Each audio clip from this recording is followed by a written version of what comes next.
Hello, everyone. Hello, hello. How Hello. we doing? Um, so obviously we have a limited cast today, but let me just do this here, and everyone can say hello once again to, let's see, which side am I on? Yeah, this side, right here, up here. There's Amy K. Everyone say hello. She has returned to the Saturday game. Amy Can't stay is, away. yeah, that's right. And we are better for it because Amy is now a permanent cast member on Saturday. So she is going to be joining us, not with Alleria. So, Alleria has her own adventures on Wednesday that she needs to take care of. She's been sent on a quest, on a mission for the tax man. So she just kind of basically walks around and just like, hey, I'm from the IRS. We need to talk, and it's all good. It's all good. Collecting dues. Yep. So Alleria is still on the Wednesday game, but we will be introduced to a whole new insane personality, new persona today. Insane, you say? Well, yeah, like as pretty much like the rest of you. Yeah. I would go with. Yeah, we're all a little bit crazy. Yes. Not quite as...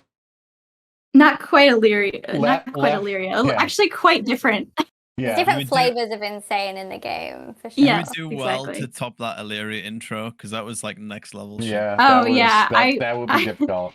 I think I'll just leave that to stay the top. I think this one I did not plan very well. I didn't even know it. I was like, we got this though. We got this shit. I think we got this. But so we are going to be introducing her today. We have some, we are definitely have some preoccupied other cast members today that are like in really weird situations. So we our hearts go out to those that need our hearts today, and wish better luck with what you guys are dealing with. So we are going to also, since you didn't see her last time, there's a Lizzie Lestrange making her hair dance. So we have a wild Lizzie appeared in the form of an Ileana. So we actually get that insanity going on. So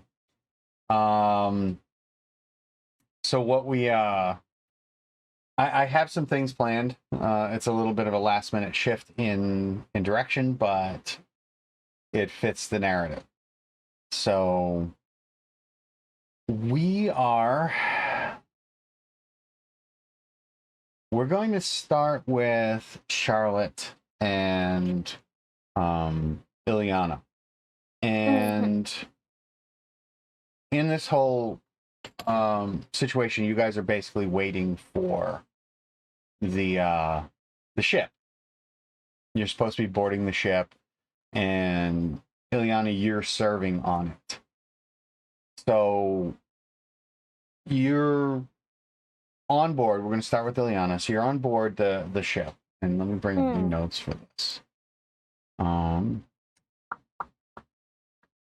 So the name of the ship is the Wind Sprint, and it is captained by Gareth Greygale, and I actually kind of regret calling him that, only because it's a bit of a tongue twister to actually say that.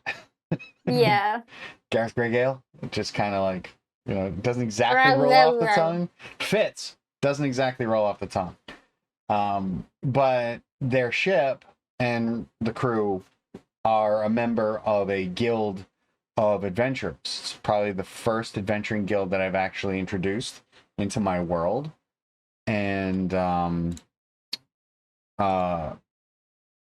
it's, let's say, it is a guild of adventurers.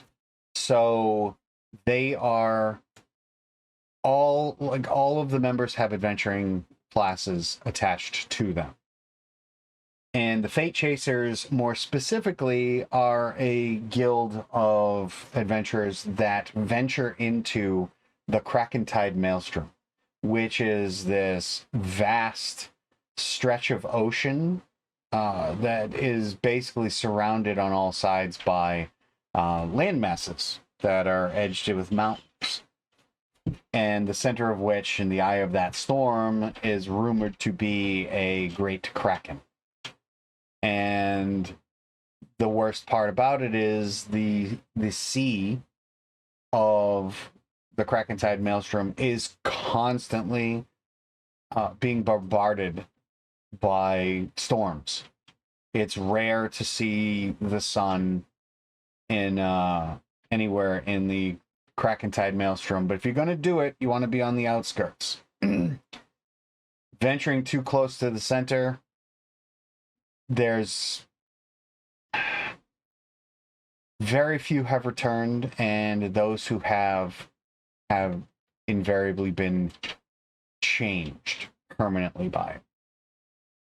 And it has a way of leaving its mark. But despite that, you would ask why the hell the Fate Chasers would be going into said Krakentide Maelstrom. Well, there are vast riches and lost treasures, civilizations that, once existed along the shores that have been destroyed, disappeared, ancient lore, lost to magic. All of that stuff is available within the Krakentide Maelstrom. Odd things can be found that contain remnants of ancient powers or even influenced by the Kraken itself. But most importantly, the Fate Chasers, sure, they chase the gold, but that's only a means to an end. That allows them to continue to do what they want to do, and that is to become legends. The Fate Chasers literally want to leave their mark in the history books. They are the most sought after ship captains because especially if they've gone in at least once, going in and coming back out is definitely a feat of skill that is unheard of anywhere except amongst the Fate Chasers. So it's one of those deals where a ship captained by a Fate Chaser and crewed by the same up against any other ship who isn't, woe be to that ship, because they are all well equipped to deal with far more dangerous things than piddly pirates or wannabe tyrannical naval officers. Not something they do, and they often give the Fate Chasers a wide berth if they see the flag flying. In this case, Captain Greygale is a fairly well-known Fate Chaser. Not the most legendary, but has gone into the Gale, into the Maelstrom 3 times, which says a lot.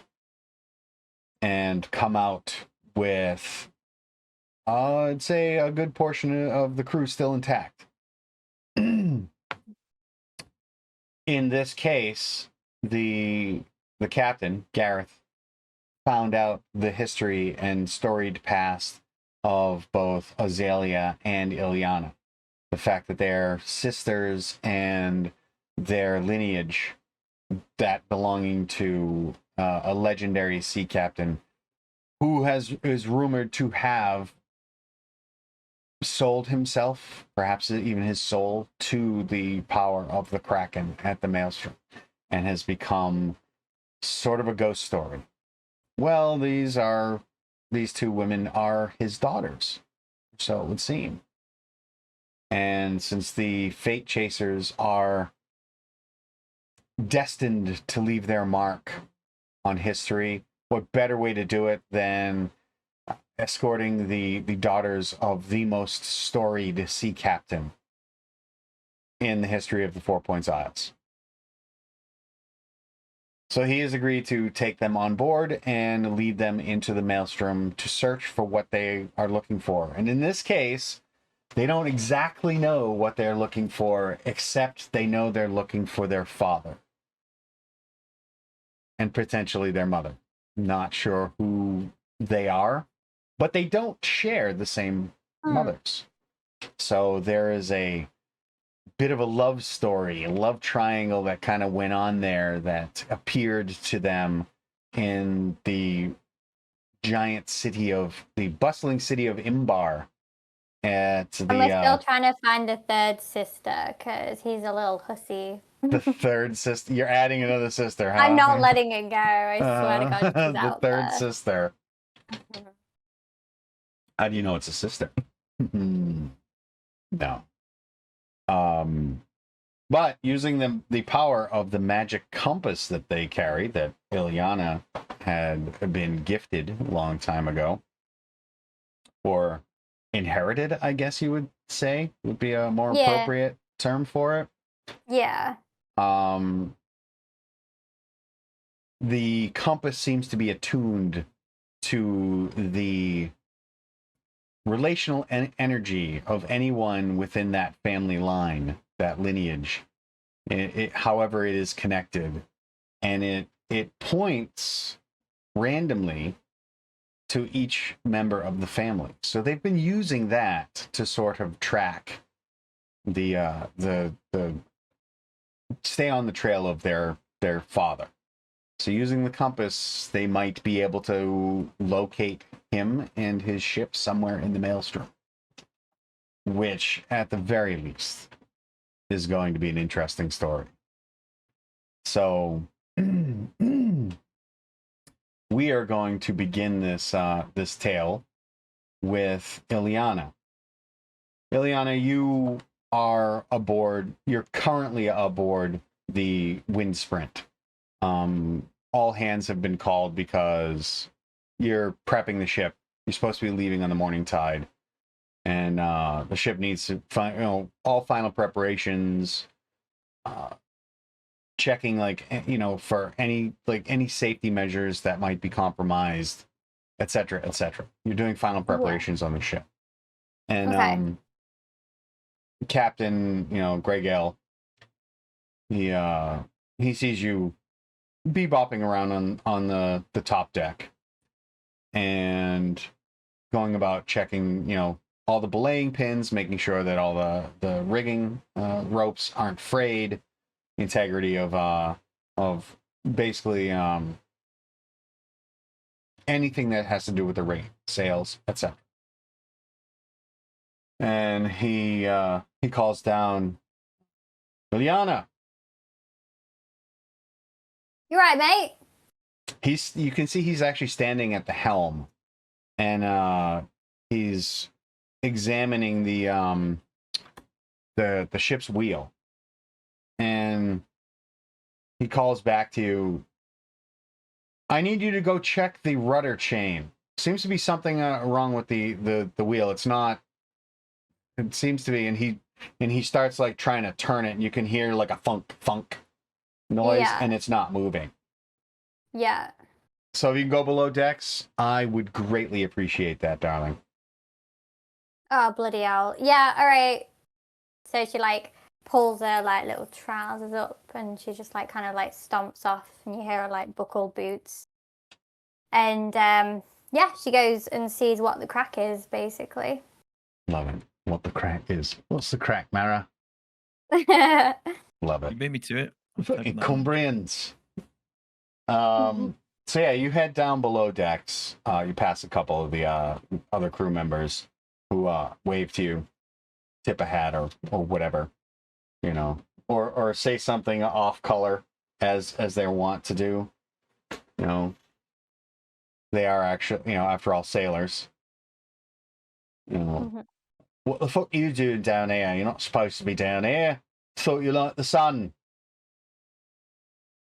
Well, I've been asked to be down here, so just mind your own business. And she snorts. Hey, not trying to be controversial or nothing. Just giving you shite. She kind of just goes, As if like, yeah, you Righto. bet. Like, she's She going to smacks take your those rum boots. tonight. You're not getting any rations. It's like, yeah, I wouldn't eat either. She's probably going to wee in your soup. It's like, I was She just stares at kidding. them Huh? So you head below. You end up having to go all the way down to just above the bilges. So you're basically in the cargo hold, where the end of the chain that is used to actually steer the rudder. It's you know, it's kind of like it's two chains that kind of wrap around gears and whatnot, and down below is the actual mechanism that turns the rudder as the wheel does. And so you get down there, and you can see that the actual chain itself, there's a flywheel, like a kind of a gear that the links of the chain would roll through. Well, it looks like the actual gear, the wheel itself, has come off of its mooring. Okay. And when you examine it, you know, it's basically the chain's not moving because the gear is now kind of sitting in the chain, kind of locked into place. So the chain's just kind of like, the gear's not turning. It's literally just a piece of metal that at this point that is holding the chain in place. And you can see, actually give me an investigation check as you're, and you have your like navigational tools and stuff like that, right? You're like a sailor, I believe, aren't you? Swashbuckler. Yeah, good enough. You spent a lot of time on ships, so I'm going to give you this investigation check with advantage. Okay. Oh no, I'm having some issues. Hang on. It's okay.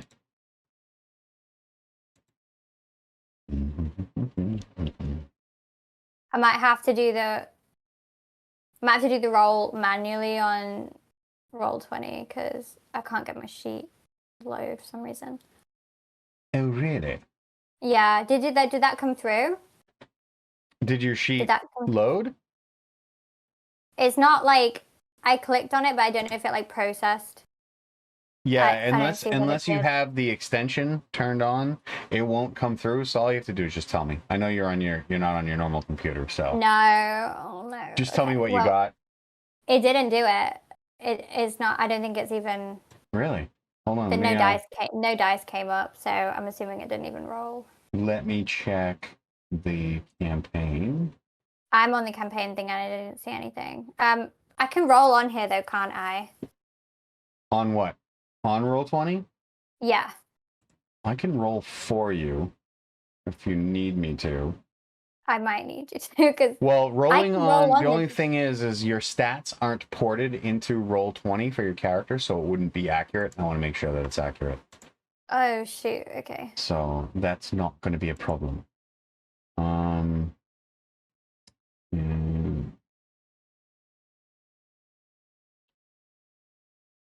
Let me roll for you with advantage your investigation. Advantage. Thank you. Yep. Nice. So that's an 18. Yeah. So you're kind of, you're examining things, and you can see there is the retaining bolt that holds the gear into place. And the bolt itself has a kind of like a bearing on it so that it allows the gear to turn smoothly. And normally it's like, it's got, heavy axle grease on it. But it appears that the majority of the axle grease has been cleared away from where the bolt would be sitting. And the metal itself appears to be almost melted on the bolt. So the bolt itself is broken, which is why the flywheel came off the whole mechanism. And you kind of lean in, you give it a whiff, and through even though it's like, through you're kind of trying to smell it through the scent of your own boots, the cheese in your pockets, and rum bum sitting in your hat. You get this kind of to all those smells. Yes, exactly. So this new funky smell comes through and hits your nose. It's very very acrid and tangy. Mm. And yeah, it gives off like this strange metallic scent to it, and you realize that it looks like somebody actually put acid on the bolt, which Sabotage. corroded the bolt. Okay. So it didn't corrode it, like completely melt the bolt away, but it weakened the bolt enough that pretty much the next time somebody tried to turn it, the flywheel would just snap right off and get caught in the chain. Okay. So that's what you see in the belly of the ship. She would like lift her hat up a bit just to make sure that she is seeing what she's seeing. And she doesn't trust people outside of the group, so she would immediately be like, oh, mutiny, and she would like start thinking all of these like evil thoughts that someone's tried to like sabotage the ship. And she would scratch her chin and she'd be like, what do you think, Rummy? And then Rummy would like come out of her pocket and he'd like crawl down her arm and he would be leaning over like on the tip of her fingers and then looking, and he'd scratch his little hamster head, and then he would look back at Ileana kind of like, yeah, this is messed up, like someone's done this. And don't forget the squeak. He would squeak. It would, yeah, There would be a squeak. yeah. And she would say, well, you've told me all I need to know, Rummy. And then she would like put him back in her pocket, and she would take off and stomp back upstairs to go and see Gareth.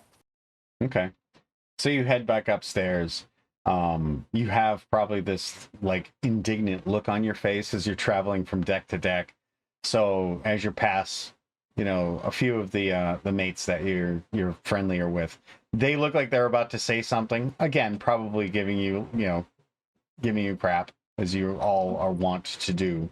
But seeing the look on your face, just think better of it and just close their mouths and, just return to like mopping things and, and like walk away. And you head back up to the deck, and the captain is now just kind of resting his arms over the railing of the flying bridge and looking down at you. Well, what's the assessment? Well, it's fucked. And she would just like shake her head, kind of like, what are we gonna do? Kind of hopeless thing. And she would like kind of scoff a little bit. And then she would just kind of straighten up and go, I think it's a case of sabotage. Sabotage. And she would. What makes you think that it's sabotage? And as much as I appreciate your candor and your ability to duel with words, I'm pretty sure "it's fucked" is not exactly a technical term when dealing with the physical and mechanical aspects of a ship. So if you could elaborate, that would be greatly appreciated. In what way are we fucked? So I will elaborate on what there is to be elaborated on, which is that the wheel thingy is not there, or there's a screw. It's just fucked. Okay, you can go and have a look if you want.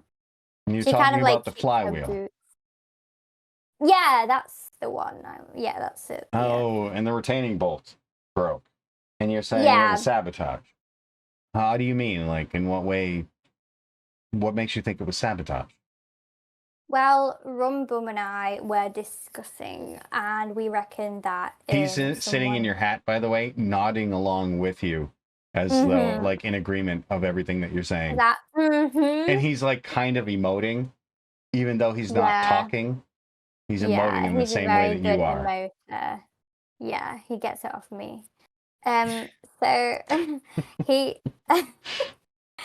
so basically, yeah, we Rummy? We both saw it. It looked like there were acid on it, and it's yeah, it just ain't gonna work. I can line people up and just, rough them up if you need me to. I don't mind doing that. So yeah, do you want me to go line them up now? I can go do it now. And she kind of just like is like flustered. Don't exactly think that that's the best part of Valor. We're going to have to look into it, but let me do some digging first. At the moment, though, I'm going to need you to try and I need you to talk to the shipwright and see. Something like this isn't going to be easy to just replace. It's probably going to take a couple of days because it has to be fitted to the ship. So if you could actually go and basically request the services of the current shipwright, whoever's working the docks, to come and investigate, so we can. This is probably going to take at least 3 days to fix. 3 days? 3 days, yes. This is a pain in the ass because it's going to actually take a lot to reset the flywheel in a heavy chain, and it's going to take a lot of block and tackle and some dry docking. So it's just a pretty little thing. I can go nick one off someone else's ship if you want. We don't have to do all that. It's as thick as your leg. It's not about nicking anything. It has to actually be made specifically for the ship. And I don't just want any nicked version of it. All right, well, Charlotte's a wizard. I'll just get her to Alakazam one up. Why don't you do that? See if Charlotte can, how did you say, Walakazam one up? And if she can't, I'll make you a deal. If she can, I will agree to it. But if she can't, why don't the two of you go and talk to the shipwright and see if the shipwright might be able to Walakazam one up for us? Deal? Yeah, she spits in her hand and she just shoves it at him. There is a bit of food in there as well. Yeah, he looks at it. He's like, well, I mean, he's also up above you at this point, leaning over the railing. Okay. And while you're at it, do me a favor, wash that hand. Not that bad, and she just like. He gives you it's a broad, bright smile. Like, he's always come off as that he appreciates you for who you are. But he also kind of, he has his own way about showing affection towards you. Yeah. But it's always been it's always been very friendly, never cruel in any of the sarcasm. It's, he gives as good as he gets kind of a relationship. Yeah. So as captains go, he's a kind and generous person. And he says, if you do this, if you take care of this, there'll be an extra ration, and you may or may not, can't guarantee, find an extra bottle of rum in your berth, in your bunk tonight. Well, say no more. And then she just like kind of swoops round and stomps to go and get Charlotte. Okay.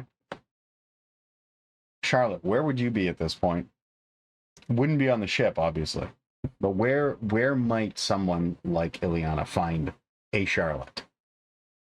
Okay, so the last time I played, at the end of the last void, everyone went to sleep. So I'm guessing it's the next day. And we weren't leaving till like the evening, right? And what time of day is it now? It would be probably the morning preps. Okay. So for the ship, it's early. So she's probably going to be there before you even wake up. So she'll start obviously looking. So she might find you. Like, they know where you're staying, right? Yeah, Ileana knows that Charlotte's at the Sea Queen's court, so she would probably find her. Yeah, maybe just kind of milling about in the tavern. Yeah, sure thing. So you can see. Well, we're going to cut over to Amy. Hmm. Give me a deception or performance check. Right out the gate. It's gonna be one of those campaigns. Oh. Da-da-da. Not 20. It's Nat a 20. nat 1. Oh, Ooh. oh no. I mean, it ends up being a 6, but it's a nat 1. Yes, that's okay. There's still something off about the about that. You did it as performance. Okay. So Oh, do you want me to roll deception? Nope. Your performance is so what I'm setting you up as is you're just in disguise as Okay. a sailor. Not necessarily on the ship, but as a sailor. And Yeah, that wouldn't go well. I can see why that was a nat 1. so you look like you've It's an served, omen. you're dressed like you serve on a ship somewhere. And Ileana, your passive perception / passive investigation, you're on your way towards the Sea Queen's Court, and you're heading down the docks. And there's a long pier that the Windsprint, your ship, is currently moored to, Okay. because it's a fairly large ship. So you head down to the actual docks, and there is a what should we call it? Like a boardwalk kind of set up. So there's that stands above the rocky shore.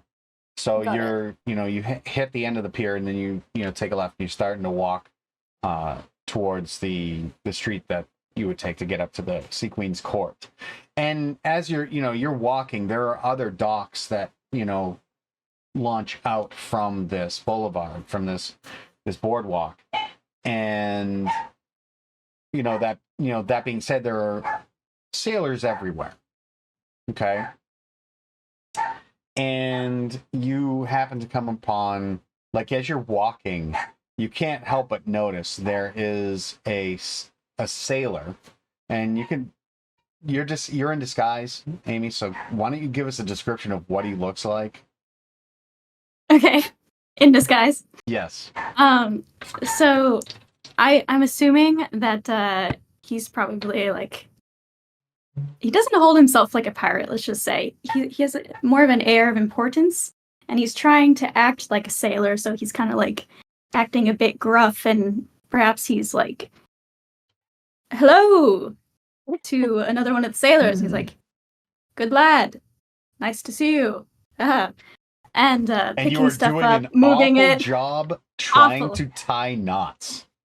Oh yeah, he's trying to tie a knot, and it's just like looking like not even like a third grader kind of. It's just like really horrible. He's never done it in his whole life. Yeah. But he's pretty tall, like 6'2". He has like a tanned caramel complexion with like navy hair, and it's like short and shaggy layers on the top, with bangs that are styled meticulously. Like he has spent hours styling his hair to give the impression of like that I just got out of bed, but it sits perfectly somehow. I didn't take forever doing this. Yeah. But then like there's a small bit that's like tied into a very long braid in the back, and he has bright yellow eyes, the color of stardust, whatever color that is. I just thought it sounded poetic. Ooh, it is. It's selling Yeah, it to me. and he charm his audience. And even though he's pretending to be a pirate, he didn't take off his jewelry, which he has a lot of. He's adorned with rings, golden rings. He has a lot of like dangly golden necklaces of various length. And he also has earrings. Like one is a stud of a sun, and one is like a dangling, moon. And so yeah, he's still wearing his boots too, which are they go up to like about his knee, and they're gold trimmed, and they just they do not look like a sailor would be wearing those. And he's definitely watching, make sure he doesn't get them scuffed. Like he doesn't want to get them too dirty because they're nice. They're nice boots, well polished. Yeah. This person comes off to you as someone who has probably never even set foot on a ship, let alone maybe even walked on a beach. Like has never even gotten that close to being on the ocean. And he's he comes off as somebody literally playing pirate.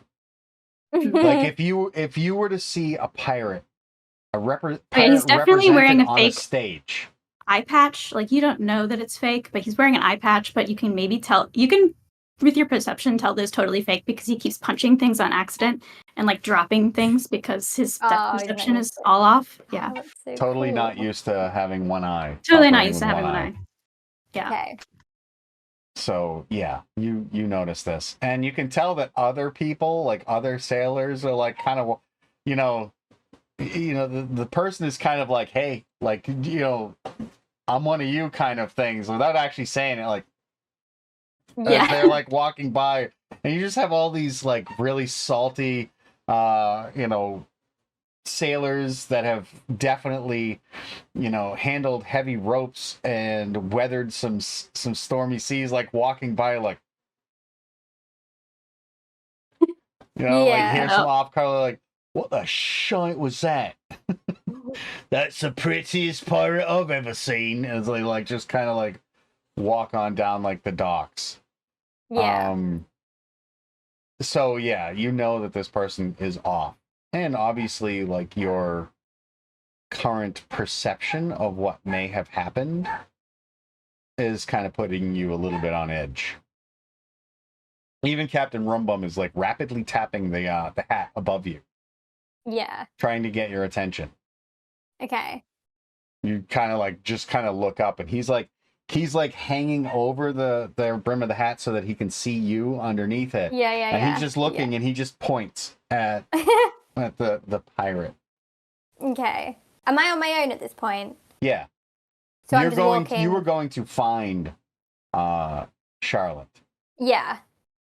So Ileana will like take heed of what Rumbum's signaling, and she'll glance over and go, "Get a load of this absolute fanny," and and she'll just like do like a snort laugh to Rumbum. And like Rumbum and Ileana will just be like big shoulder laugh, Mm-hmm. And Ileana will be curious. Obviously, she's a cat, so her ears will sort of like tingle, and her pupils will thin out. Mm-hmm. So she's like focused, and she'll say to Rummy, "Let's say we go investigate," and she'll kind of like sort of swoop over and like kind of with a bit of a swagger, because she's got the vibe that she's getting silly vibes. She's getting silly man vibes. So she'll kind of like go over there a little bit playfully, and she'll sort of lean on some like bit of wood nearby or something. Oh, there's crates and stuff stacked, ropes. Yeah. There's plenty of stuff for you to like just chill out on. Yeah. And she'll say to this person, "Looks like you're trying to wrestle with that knot. You never had a knot before." Yeah, he's probably gonna get startled and be like, "Oh!" And then there's just gonna be like ropes that are tied around. One hand's probably gonna be like lodged in there, trying to like unravel it. Hello, pirate. Fancy morning we're having. Just tying the knots here, getting ready for the ship. And then he's gonna kind of take a double look at Ileana and kind of like, almost like he sort of like recognizes you, but then he's gonna kind of go back to what he was saying. Yeah, so you're part of the ship, part of the crew here as well, part of the crew. Ileana will just kind of like laugh downward so as not to be too arrogant with it. She'll try and hide it a little bit. And she'll, obviously she's a lot smaller than this man, but she carries the confidence as if she was the same height, you know what I mean?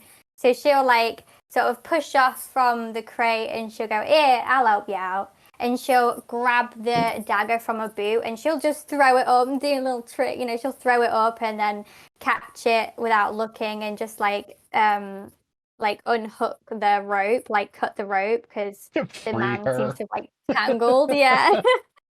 Yeah, he's gonna let out a little like yelp of surprise, but then immediately like go back to standing and be like, thank you. I had that handle. I mean, I must admit to you, it's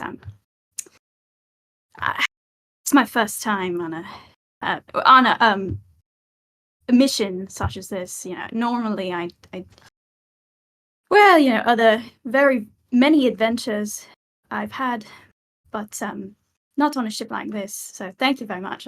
Helpful. So you I didn't catch your name. You mentioned you said your name. I didn't catch it. Oh, it's Ileana, and she'll spit on her hand and she'll give out her hand for a handshake.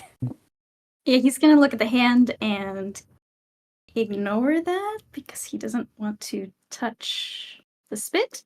And he's like, Ailey, and he's gonna kind of try and lean onto a crate nearby and look sort of like charming and be like, Ileana, is it?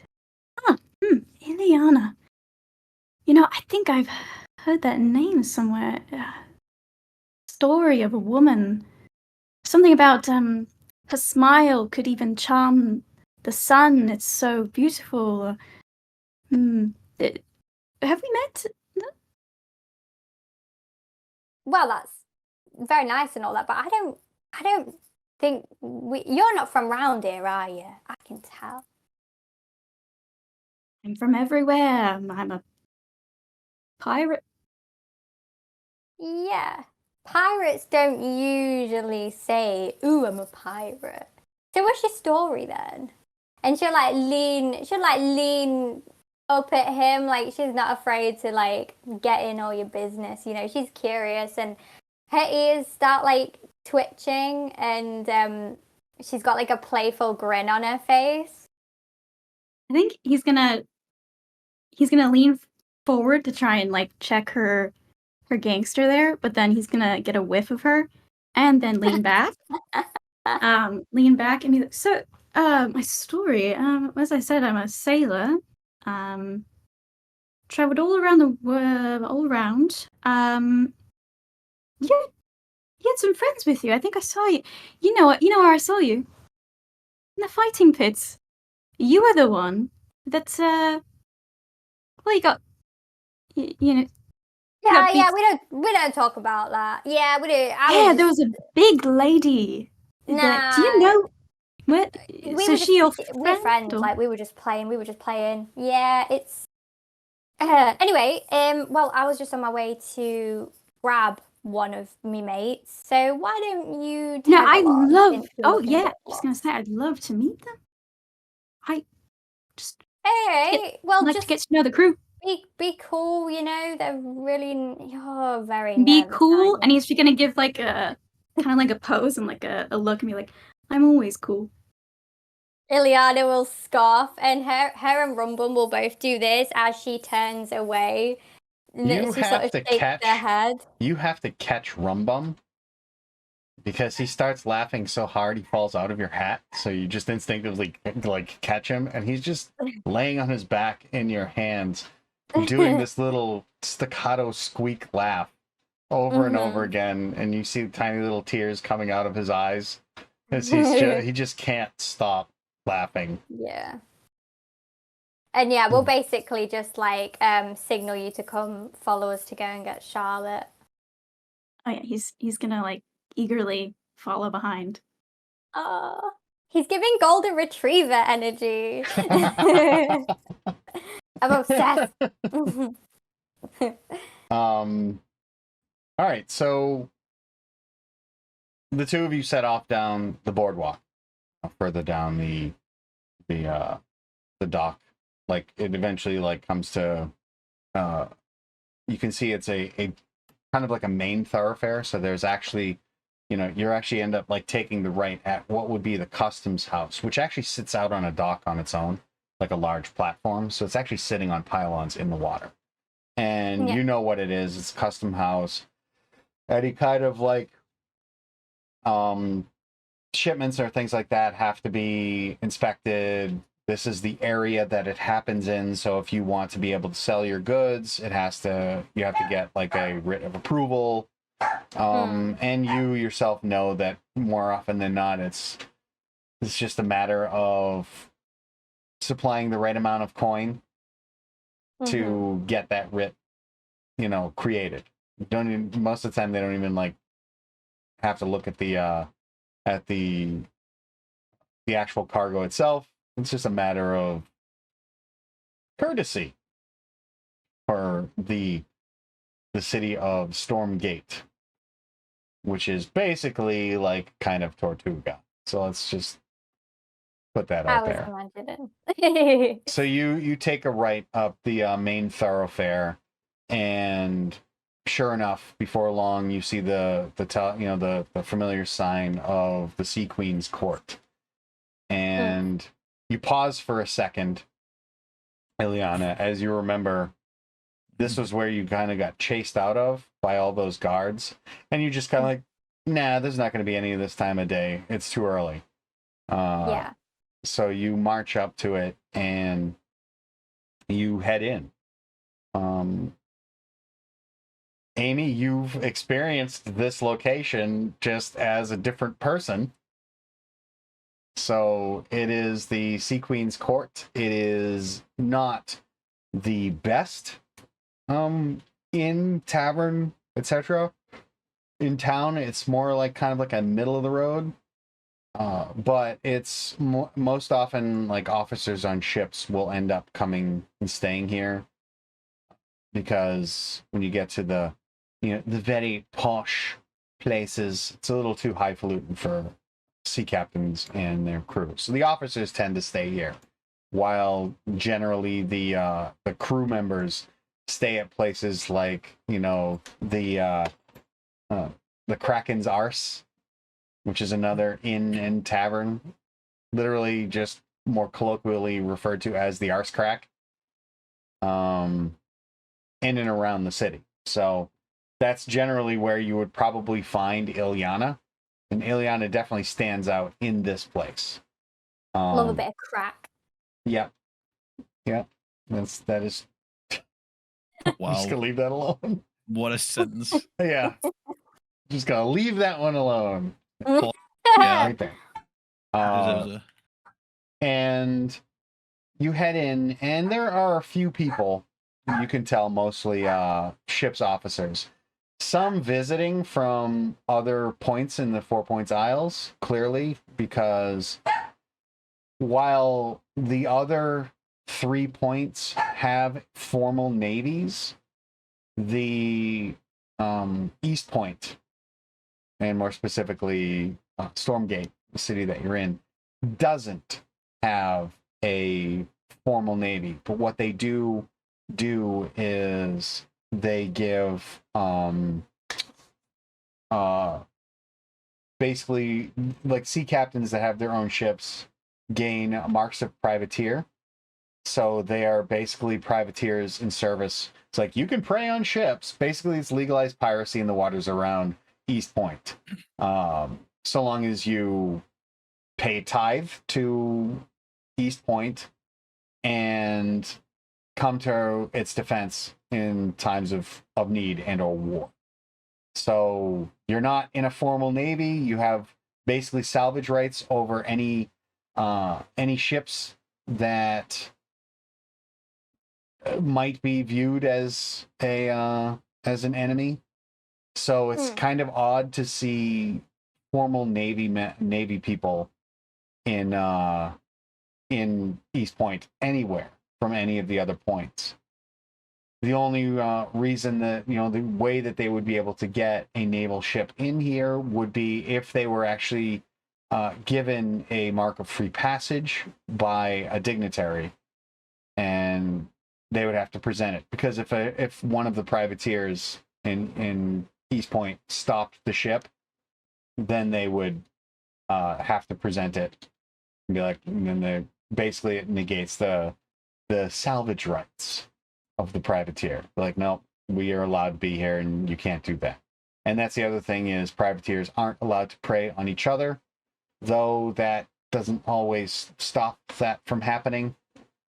But if you have a legal mark to be a privateer, then you are technically protected from other privateers and can bring up legal grievances against offending captains, should that be necessary.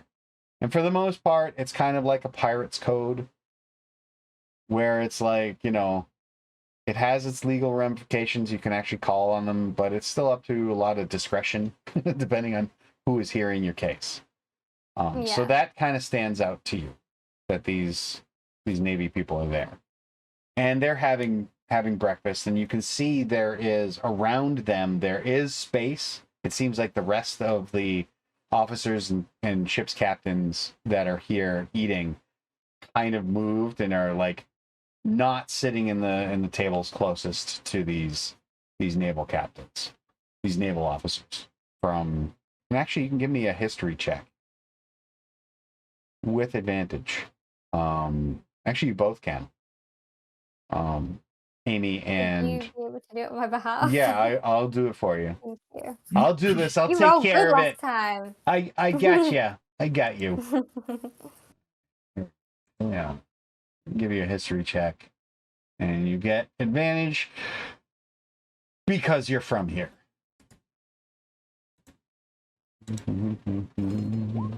Roll Oh, to the shit. god. That's a natural. No, That's a natural I gotta- 20. Hey! Actually, I think it's a dirty 20, actually. But No. still. Yeah. Yeah, you got a dirty 20. She actually got a natural 20. Oh, she got a natural 20. Yeah. Yes. I see you have the 20. She actually got the natural 20. So It's still a 20. yes, well, natural 20 kind of, beats the dirty 20 in this, especially in this case.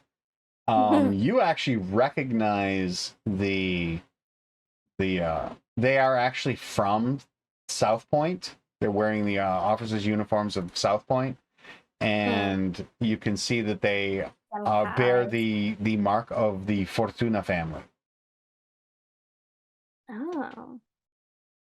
You know that because of your brief association with Atticus in Unbound. Yeah, I thought I heard that. Before. Yeah. Yep. Okay. So it's a little interesting, a little like off color, and not sure what they're doing here. But they, for the most part, the two factions, the two groups of people are ignoring each other. And it seems very pointedly that the naval officers are going out of their way to ignore people around them. So they seem like far more focused on their food and each other than anything else. Yeah. And at this point, I would say right around now, Charlotte, you'd probably be coming downstairs. And we're gonna say that Azalea wanted to sleep in. Well, you give us some pretty vivid dreams, right? So maybe she's still just recovering from those. Mm-hmm. I do tend to do that, don't I? Mm. Yeah, that's happened to Azalea quite a lot. Yeah, it has. Well, it seems to happen more and more now that she's close to home. Yeah. So yeah, you come downstairs and you spot right off the bat, you see Ileana kind of like just coming in, standing in the doorway, and your eyes kind of meet from across the room. There's no mistaking who that is. But Ileana is with someone you don't recognize, and Oh. I want you to just give me a investigation check. Normally I would just go off of your passive, but this person stands out, and I want you to kind of give you an assessment, depending, seeing how well you roll. So give me an investigation check. Investigation check. Okay.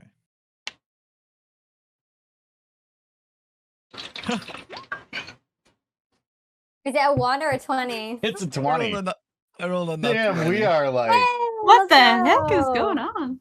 holy shit. You guys can 27. really just see through me. What the hell? Insane. It's such an OP roll for something that's like minor than some things that could happen. Yeah. Watch me in combat get a 1. Like, So I know everything there is to know about Caspar. yeah. So this is not the best way that I could describe this is somebody who is okay. You're staring at a member of the cast of the Pirates of Penzance at this point. I nearly wrote that down, and then I was like, no, that's a reference. Yeah, that's an Yeah, I out don't of get it. game reference. That's just like that's the best way I can describe it.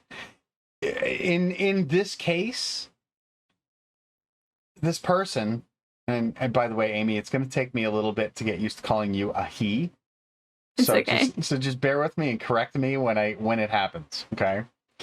So you're looking at this person, and he clearly is not genuinely what he's trying to represent in the way in what he's wearing. And to you, it literally reminds you of the one of the cast members from the play that you saw that focused around the story behind Ileana and Azalea's father back in Imbar. Looks like a cast member in costume, trying to portray the idealized version of a pirate. Okay. And doing a poor job of it. Okay. Yeah. So she'll come down, and she's kind of lodged her finger in between the space of her glasses and her skin, and she's kind of getting that sleep crust out of her eyes. But she'll look over to the rascal that is Ileana and give her a smile, and then give like a quizzical look to this gentleman that accompanies her, and she'll make her way through the tavern to the two of you. Good morning. I didn't know you were bringing the fancy man with you this morning, Ileana. Would you like to introduce me to him? Ileana will like give her a big hug and be like, my favorite wizard, and she thanks her again for the flamey sword, for the flamey rapier. You pull it out and activate it, like what? I went. Everyone's like, Thanks for the sword. Have you been using it? Have you had the chance to swing it about? Kind of. Oh, trust me, I'm itching to use it. But no, so far all I've encountered is this rather peculiar gentleman. And she'll kind of like elbow Charlotte as if to say like, I have no idea who this guy is. I just picked him up. Well, I'm Charlotte, Charlotte Briersong. It's nice to meet you. You look like you've just came out of a local play or something like that. Am I right? Am I wrong? Well, first you'll see that when he first sees Charlotte, he gets like a flash of excitement, and then it like he tries to hide it, and after you say that, he gives like a charming smile, and then he'll look left and right, and he'll lean closer and be like, I must admit, I'm not a pirate. You've seen through my disguise. I did just a wee bit, yes. Gave it away. I've been working on. I'm not really one of the actors. I narrate. I'm a storyteller, but I'm working on my acting. It's not really. I think maybe I just need a little bit more, in the field research. Okay. Well, if anyone's going to help with that, it's Ileana here. She's a seafared veteran. Isn't She's that like right? mid picking her nose, and she'll be like, yeah. Yep, that's me. And she'll like tip her hat. But So don't that's what- worry. I'll keep your I'll keep your secret safe. Oh, good. I just and I'm looking for a way to get on this boat. and he's gonna look over, and there's gonna be like a few girls that are like notice him and giggling, like not in like a just like a way that like, oh my god, I recognize you, and he's gonna be like, and kind of go like this and be like, I'm this, I must admit, I'm part of a traveling group of performers, and I'm trying to get a bit more on this story that I heard about the other night. It's Right. something about a pirate king, and Okay. I'd like to get on this boat, and I'm curious if you all would do me the utmost, favor of just allowing me passage. So this seems really sketch to Charlotte. So I think she's gonna try and make an inside check. Because yeah, we've had a lot go on, and she's gotta try and be Mhm. careful. So I haven't got the best insight, so this will go really well. This button here. Okay, that's decent. It's a 14. So do I have to roll against it? So what are you trying to do? You're trying to see if I'm he is trying to full of see- shit? Yeah, I'm trying to see if he's got like kind of some nefarious intent. This is brilliant, then. This is the first instance of the use of Matt Mercer's little homebrew rule. So Matt Mercer came up with his own little homebrew rule regarding insight checks, especially where it pertains to player characters. So what you can do is the player character gets to decide, and in this case, you want to keep it to yourself so that nobody like sees what you roll. But if you are being truthful and forthcoming, you can resist an insight check with persuasion. And if you are being deceitful, you use deception to resist that roll. Right? So if you are lying, you would use deception. If you're being truthful, you use persuasion. But what it does is, no matter what, that roll determines what kind of information that person who is insight checking you gets, whether they believe you or not. So what that does, basically what it accomplishes is the out of game. It preserves the out of game perception of this whole thing. So the person who's trying to insight check you doesn't know whether you are actually telling the truth or not. So should I just roll like a d20 and put my modifier on it so he doesn't know which one I rolled? Correct. Okay, let me do that. and I've roll I've 20 added real quick. an insight D4 dice to my roll, which was a 2. So my total is now a 16. Okay. Okay, let's see what I get. Fuck. 1, 2, 1. Oh no. Oh shit. So you got what is it? A 21? 21. Mm, Oh, poo. Someone's got some charisma either way. Yeah. Mm-hmm. So Okay. he You go ahead and give. seems to be telling the truth. Yeah. He looks like a performer. So Okay. What is your passive insight? let me see. 14. Okay, so you definitely notice Charlotte take a moment to try and like just analyze you a little bit. And she's kind of aware that that's kind of, she's not very good at hiding that, so she kind of gets in close and, sorry, I just had to take a wee moment there just to double check you were not had some nefarious intent.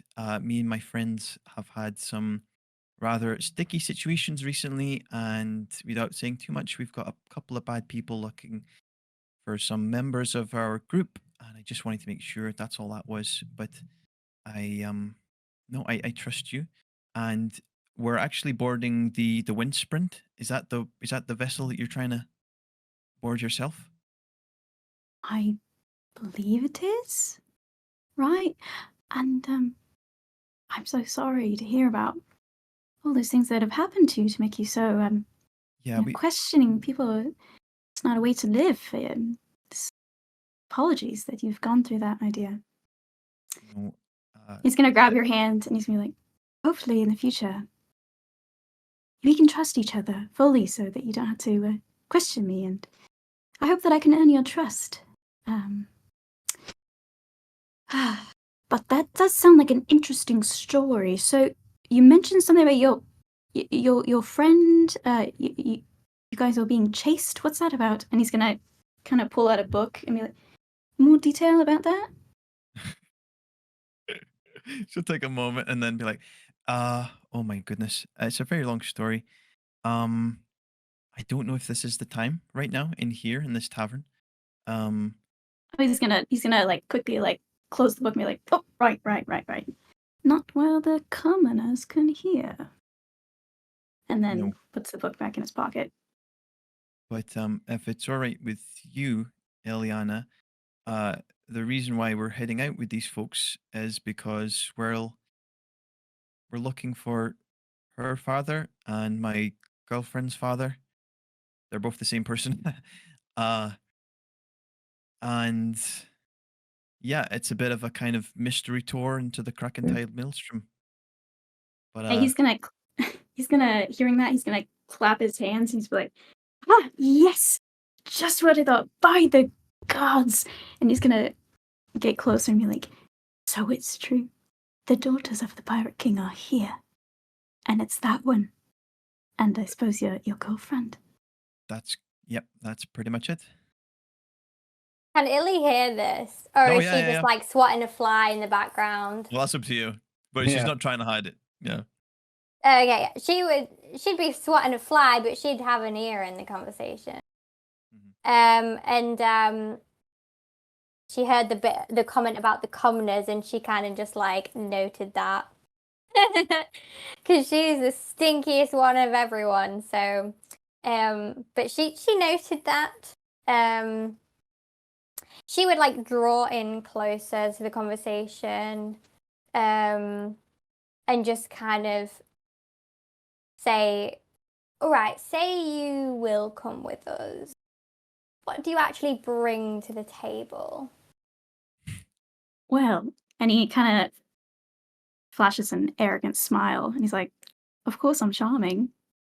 But Ileana yeah. would just deadpan, like the ears would be straight, and she would just be like, yeah, what else?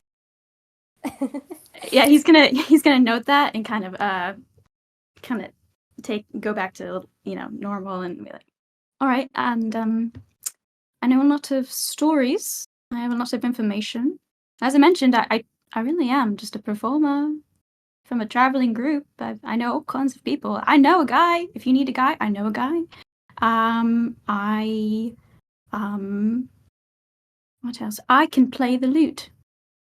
There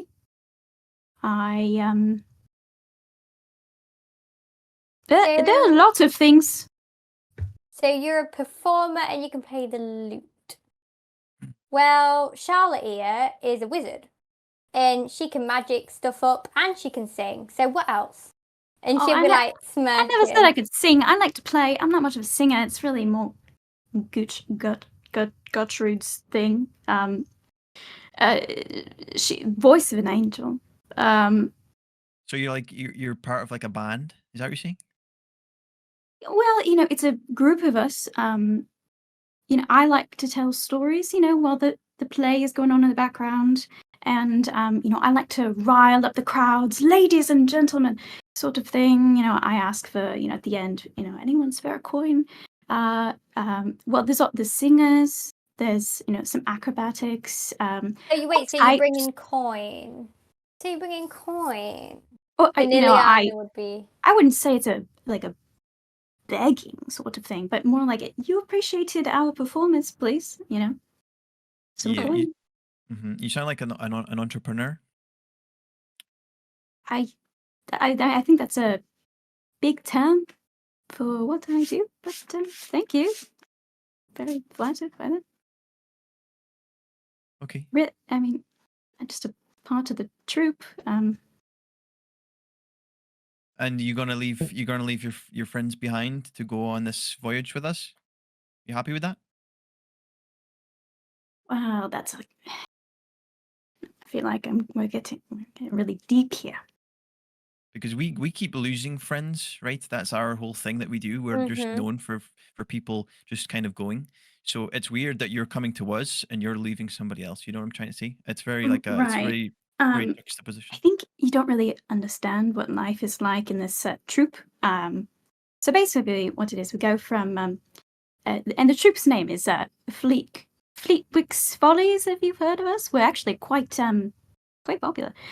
So we go from place to place to place. None of us have a home, all over the place, and Okay. performers they join, performers they leave. To be honest, most of these people I hardly know them.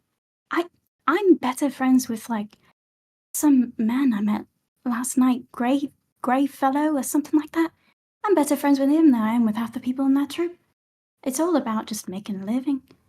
They wouldn't even notice if I left. Okay.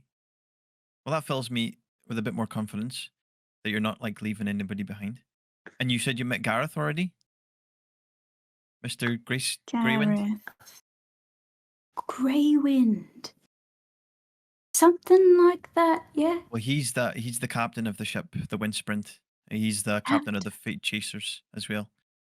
Oh, the Fate Chasers. I Yeah. did hear that they were here. Mhm. So Liana would like you- put a hand on Charlotte's shoulder and just kind of like lean closer in, like in a supportive way. Yeah. She's like watching this conversation transpire. Yeah, you've kind of got like good constabulary, bad constabulary going on here. You know what I'm trying to say? like good constable, bad constable. There's actually a really Yeah. cute skit that two of the performers do. It's well, it's more of an improv. They go back and forth. It's very. You should watch it. It's very good. I would love to see it. I would. Yeah. So you trying that out on? So I mean, what would you like to know? You said I just Ileana would so you are all chasing fate, I suppose. Is this what? Ileana shoots Charlotte a look as if to say like, are we gonna wrap this up? She's like, her attention span is minute, and she just like starts getting like itchy. Like, are we gonna take on the flute player or what? Well, I mean, I trust her. You know, the rest of the girls are upstairs. I think Cardia had a sleepover last night, so you know they're probably all rowdy and catching up on sleep. And Ozelia was like tossing and turning, so I didn't want to wake her. So yeah. But I mean, I'm not the voice of the group, but I trust. What was your name again? Sorry. Oh, Casper. Casper short, if that's a sort of thing. Casper. And your surname? Greenbrier. Casper You just made that up Greenbrier. right now. Well, that's it. That's interesting though, Ileana, because his second name has the same part in my second name. So I'm Briar Song and you're Greenbrier. That's very coincidental. Oh, I yeah. just made that up, and she's like. I mean, I feel like it. I'm trying to find one that fits correctly. You know, I think Greenbrier. It worked. Casper Greenbrier. Cass Greenbrier. Well, The whilst marvelous bard known as Casper Greenbrier. Yeah, That's doesn't too really- long. You need to I feel like shorten it that. doesn't flow. no, I'll that think maybe, of it. I'll think of a yeah, better one.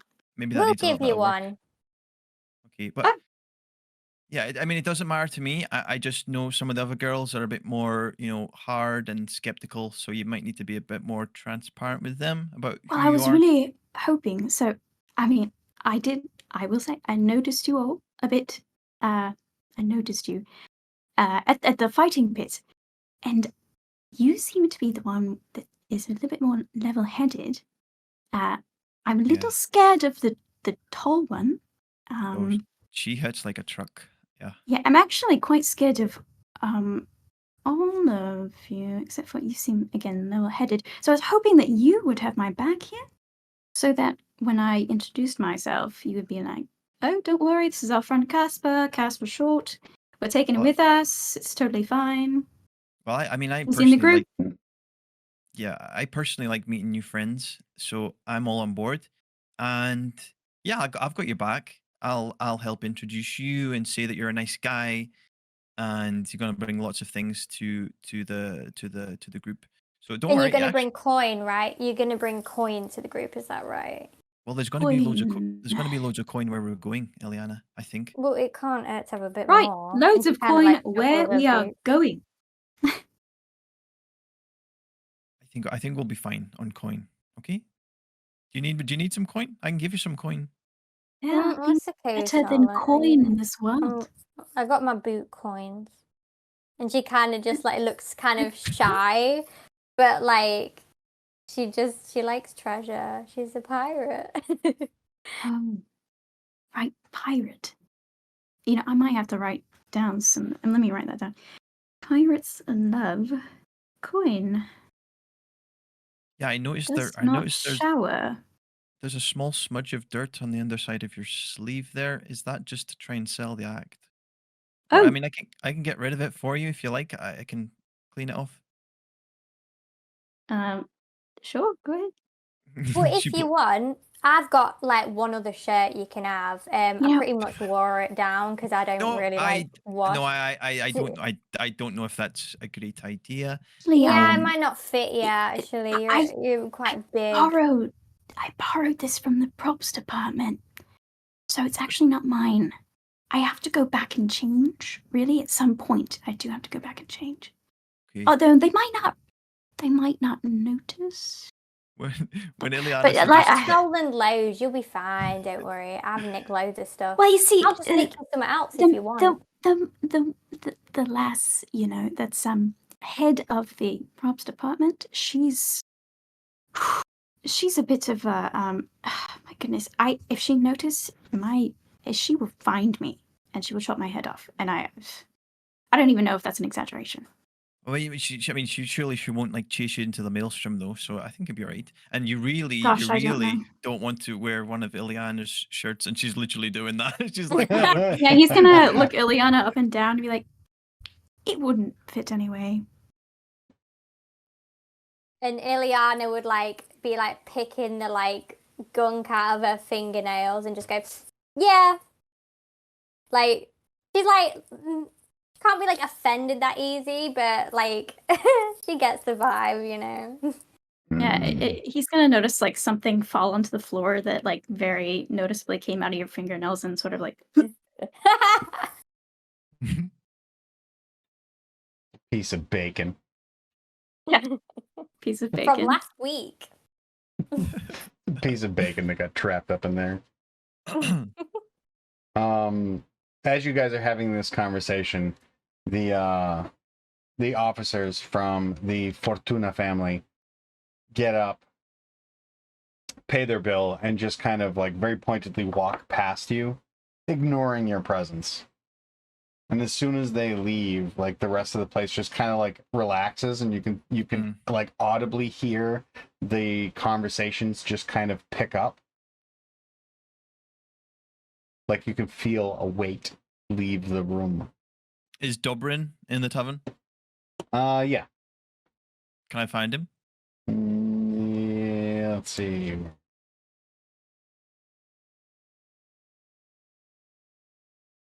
I would say, yeah, you'll have to ask Gilda to get him.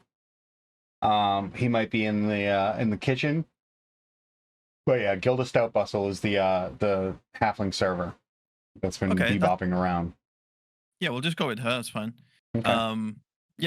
Charlotte will just kind of walk up and just be like, "Good morning, Gilda. I'm just a little bit curious. You know what I'm like. I've been here for a couple of days now.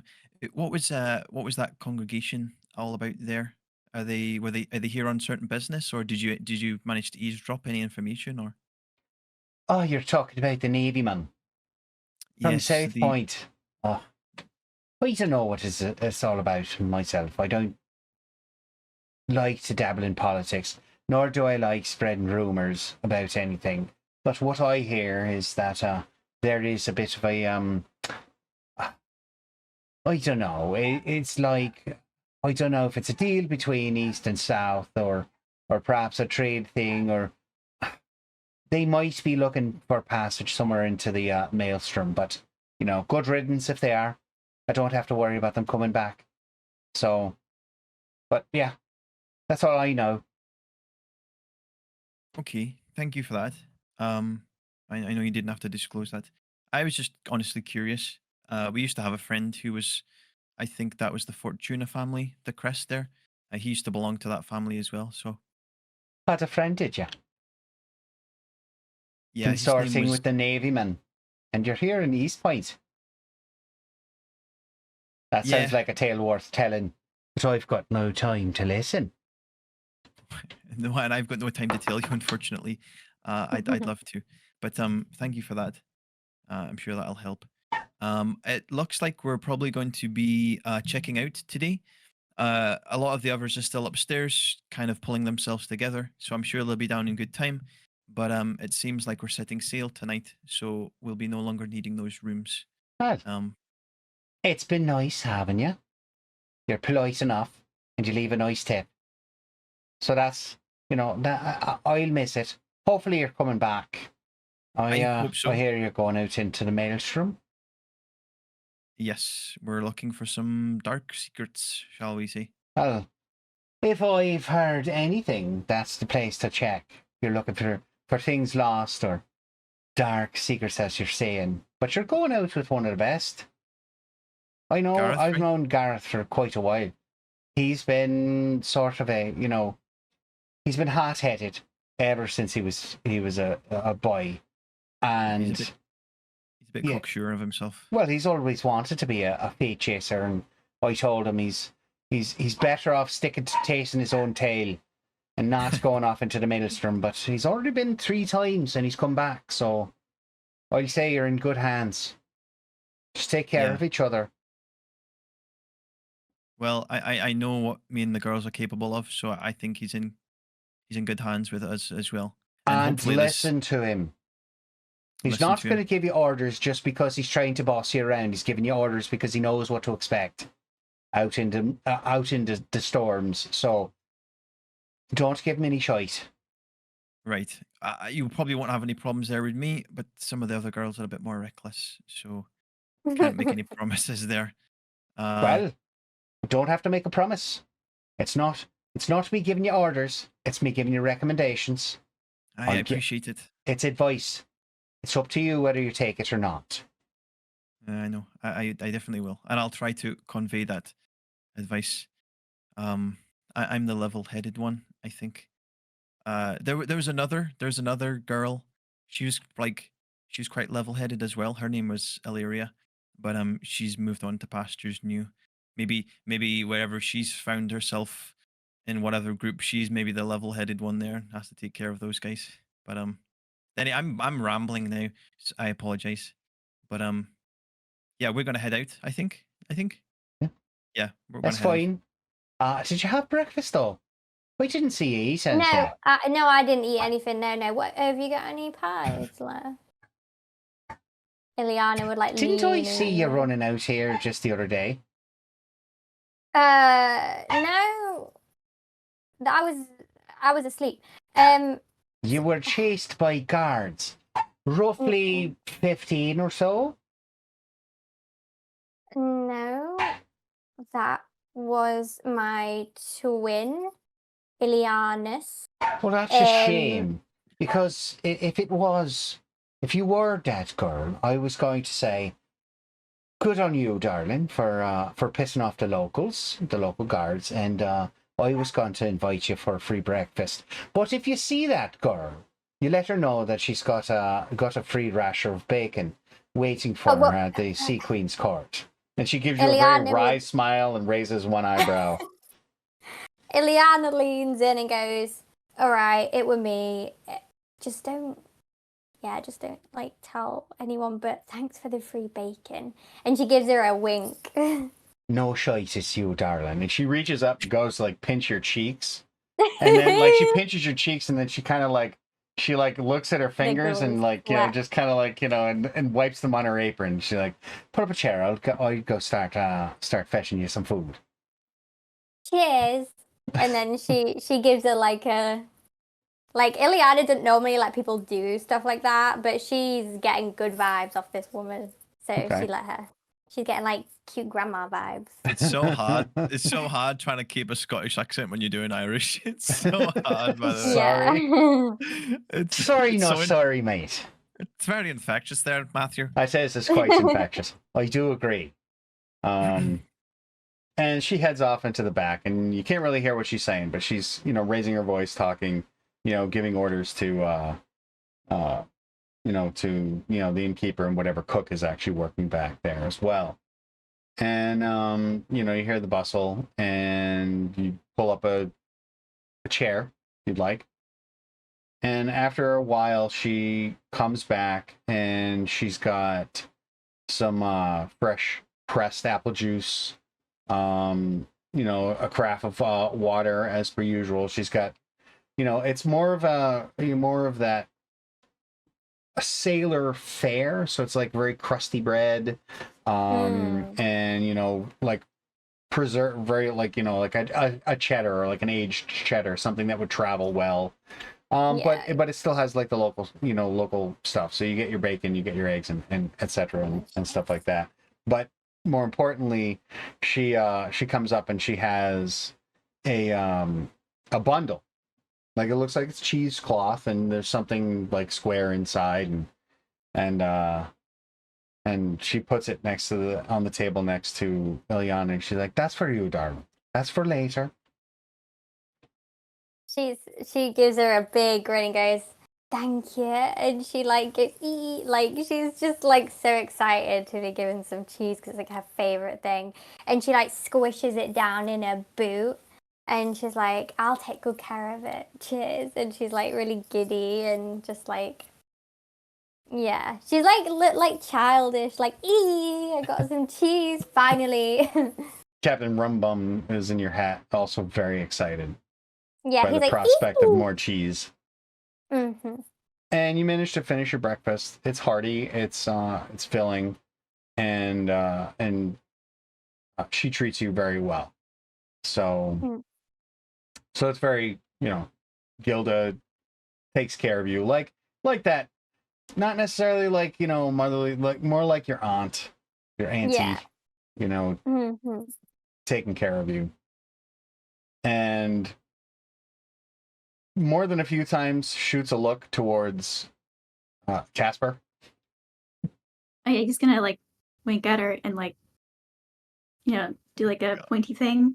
She kind of gives you this like curious, like, I really don't know what's going on, but what the fuck face.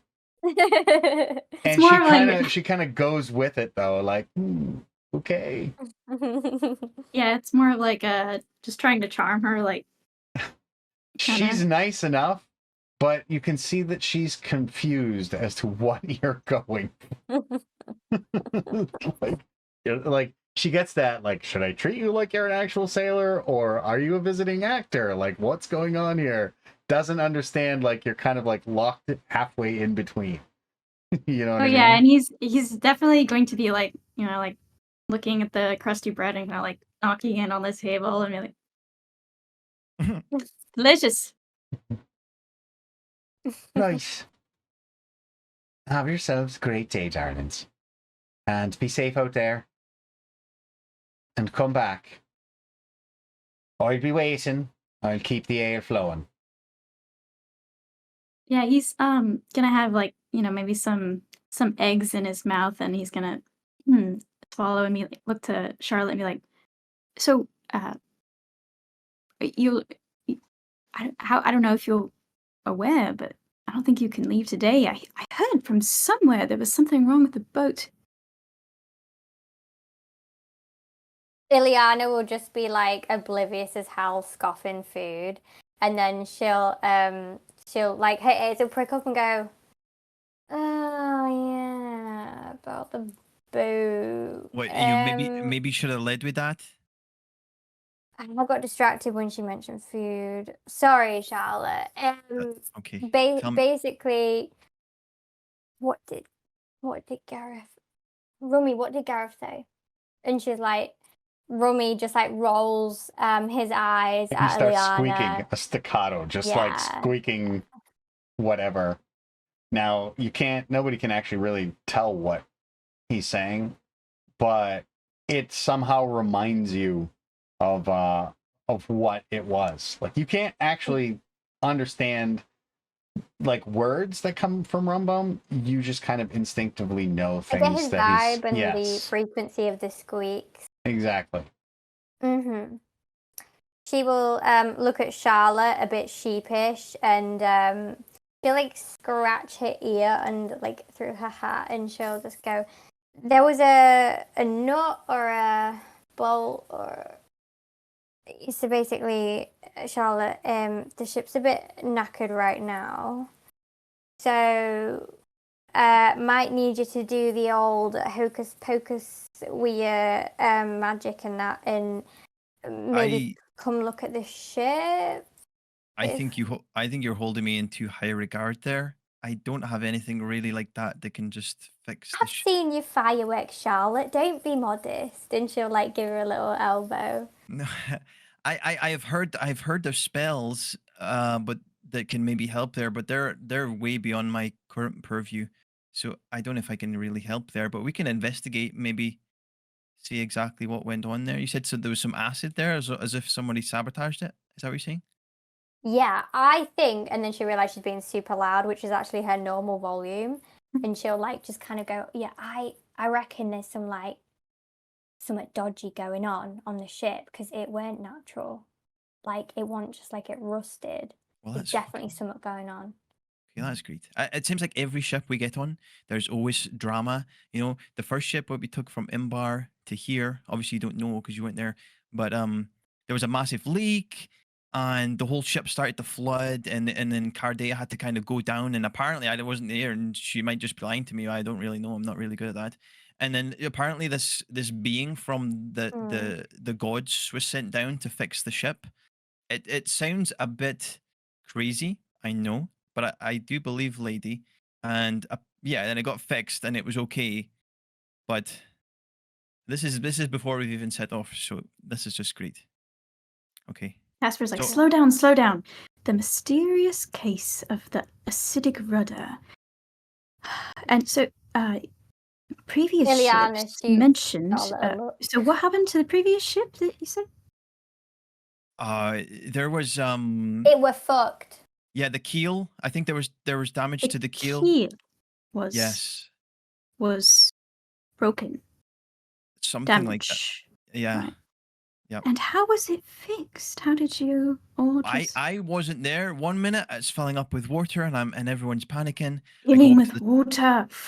Very cool. Sorry, go ahead. I go up to the top, I come back down, and Cardea is like, "Oh, this thing came from out of nowhere and fixed the ship." This thing I don't know. She said it was like made of like vines and stuff. I don't know. made of vines. A divine intervention, a divine Well, she Oh, is a this is good. she is a cleric, so cleric. it does check Oh. out. But I never seen it. This is going very well. We lost all our food as well. It was alright. It was Oh. alright palaver, if I'm being honest. Well, he's gonna put down his book for a second, and so, how often do these boats break down? I'm just, I heard very good things about this Grey Gale, and Well, that he's been to the Maelstrom and back 4 times, but That's his thing. 3 times. right. But so he said, ships- well, when we first met him, he said, "Oh, my, I can't do his voice," but he said like it was reinforced with all this metal and extra special things. I'm very book smart, but ships are kind of not my forte, so I don't know the intricacies of it. But he sounded like he knows what he's doing, and he sounded like, look, if anyone's going to get you there, it's me and this ship. So I do trust him, even though he's a bit up his own arse. And he tried to hit on my girlfriend as well. I didn't like that. I'm gonna slice his tongue off if he tries that one again. Casper's gonna look up and be like, "We'll slice tongue off if you flirt with girlfriend," and double line it, triple line it. Ileana like laughs, like big hearty, like cheese flies out her mouth laugh. he's gonna wipe the piece of cheese that landed on the table away, just like with a napkin. Hey, that's leftovers. And Ileana, like, jokingly says. He didn't think you were joking for a second, but then so he looked very worried, and then when you laughed, he was like, "Oh, Yeah, but like I don't really know much about the feet chasers, but I think we've got a really good group of girls here. I'm a wizard. I'm pretty good with sword play. Ileana's very sneaky, and she's got a really cool rapier. Azalea is kind of like a zappy. She's like lots of lightning stuff going on. She shoots Her these massive balls. It's really massive big. massive balls. I think you should maybe elaborate there and just not like stop on massive balls there. She doesn't have massive balls. Ileana I'm kind of goes. not gonna write "He that one does." down." No. She balls of lightning, maybe bolts of light. Maybe bolts is a better Bolts word. of lightning coming Mm. from her fingertips, like I think I heard her say one time Poseidon unlimited himself. power, but I maybe just made that up. Unlimited power from the sea. Yes. And then there's Cardea, who we just mentioned. She's a cleric. She heals people and apparently can summon divine servants of the gods. I don't know what that's all about. And then we have Alethea, who's you saw Alethea in action, right? You were there at the fighting pit. Yeah, he's Yeah. gonna kind of like pull his collar and be like, "Yeah, saw that There's- one." So she's in the group. Is she She- normally? Does she like is she like a punch first, ask questions later, or does she, Well, I can tell you firsthand that she just does not bother with the questions at all. no, Just don't piss her off or give her any reason to do so. he's gonna wipe some beads of sweat off his forehead and write about Alethea, like, "Do not piss off Alethea." But she's got a strong case of amnesia right now. So she's going Oh. through it there, trying to get her memories back. But from what we know, she's like a paladin, so she has some spells as well. But they kind of just make her hit harder. She's got like this big double-edged scimitar thing. It's pretty cool, Wow. actually. That's Yeah. actually it is pretty cool. Ileana Uh, sort of see like that. rubs her forehead as she like remembers the punching. She's like, There's But- still a knot on your head phantom there. pain, yeah. But yeah, we've all got really specific skill sets, but we all kind of work off of each other quite well. And Right. yeah, if you seem like you said about music and lutes and stuff. That sounds like a bard to me. And I used to know a bard, and they were pretty You used to know cool. Bob. Yes. What was the name? They were called Dax. I don't think they had a Dax. second name. didn't- I don't think I've ever heard of that one. Sorry. Oh, they were a Bexani like Gilliana here. Ah, But I know I never got a second name with Dax, so unfortunately I can't help you there. But maybe they were like you. Maybe they just chose to not have one. I don't know. yeah. Maybe they chose not to have one. I apologize. Yeah, I haven't heard that one. Like I mentioned, the people in and out of the troupe, we go to one city, they like it, they leave. We find an acrobat, we find a singer, they say, yeah, I want to travel a bit, they join. So, names, they all sound the same after a while, I don't always know all names. That's valid. To be fair, if I may, you're saying you're a traveler and all this, but it seems to me you're quite like regal looking. Like maybe you're from like a well-off family. Am I reading that right? Or Well, it's all part of the charm. Would you rather someone come out to say hello and greet the audience and looking like, well, and he kind of like looks toward Ileana? Well, He picks up on it and she like lowers the cheese. Like she will take that shit from her friends, but like you have not made the cut yet. She just like say that again. When she does that, Rum Bum is sitting on the top of her hat. Like they do it simultaneously. It's the same brain. Like the same time they brain. both do that and look at you. Yeah. He's gonna be like, oh, I'm a puppet. He's pulling the strings. What I mean to say is just, it's all a part of the flair. It's all part of the show, and people are a bit more chatty, talkative. They find me more approachable when I dressed like this, and I just sort of got used to it. And That makes sense. I think Charlotte's just gonna go off the early insight, and she's just gonna trust you now because she's very kind-hearted. yeah, So I'll let you deal with the guilt if you betray her. Oh, it's coming. Of course, it's coming. No, but she'll be like, "Oh no, actually, well, I've got nothing against people that come from like higher social standing, but my mother and stepfather did, and I really wanted to get away from that life. So honestly, I could probably connect with you a bit more. That's not the case. yeah. I'm very sorry, but I mean, I know, like, personally, I'm a fan of them because they give the most coin. They drink the Right. most wine. Very easy to. Anyway, they're just a bit more gullible. Now, the others, you gotta work a little bit harder.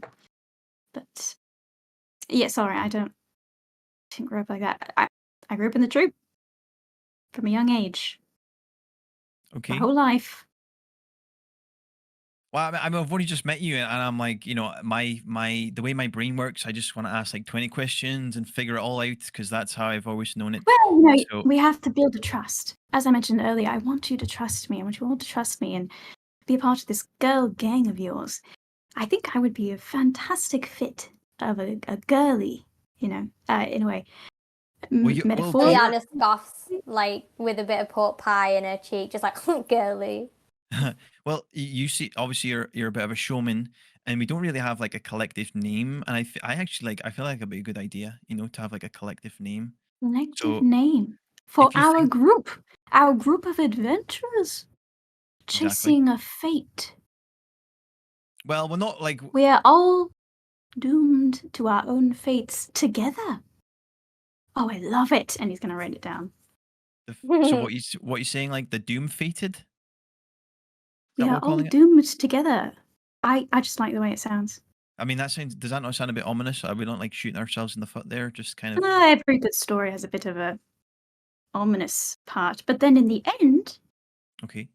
well, actually, to be fair, most folklore, and not so good. But well, every story has a bit of truth and a bit of lies, and so that's why. Don't worry, don't worry about the doomed part. No, well, I mean, I heard that there's 75% of truth in every lie. So, Right, yeah. but you don't seem like you're lying. I very much trust you right from the off. So, I don't know why I would lie. no, no. So, fuck. Oh shit! I swore. I don't really normally swear. I apologize. Ileana looks at Charlotte and goes, "Fucking hell, Charlotte!" Like You did not hear anything, young lady. Wipe that from your memory. she gives like a belly laugh. Captain Rumbum has two little crusts of bread at this point, holding it over his ears as he's looking pointedly at Charlotte. So you said the ship was out of commission for 3 days, Eliana? Oh yeah. Oh, sorry, I was miles away. No, it's fine.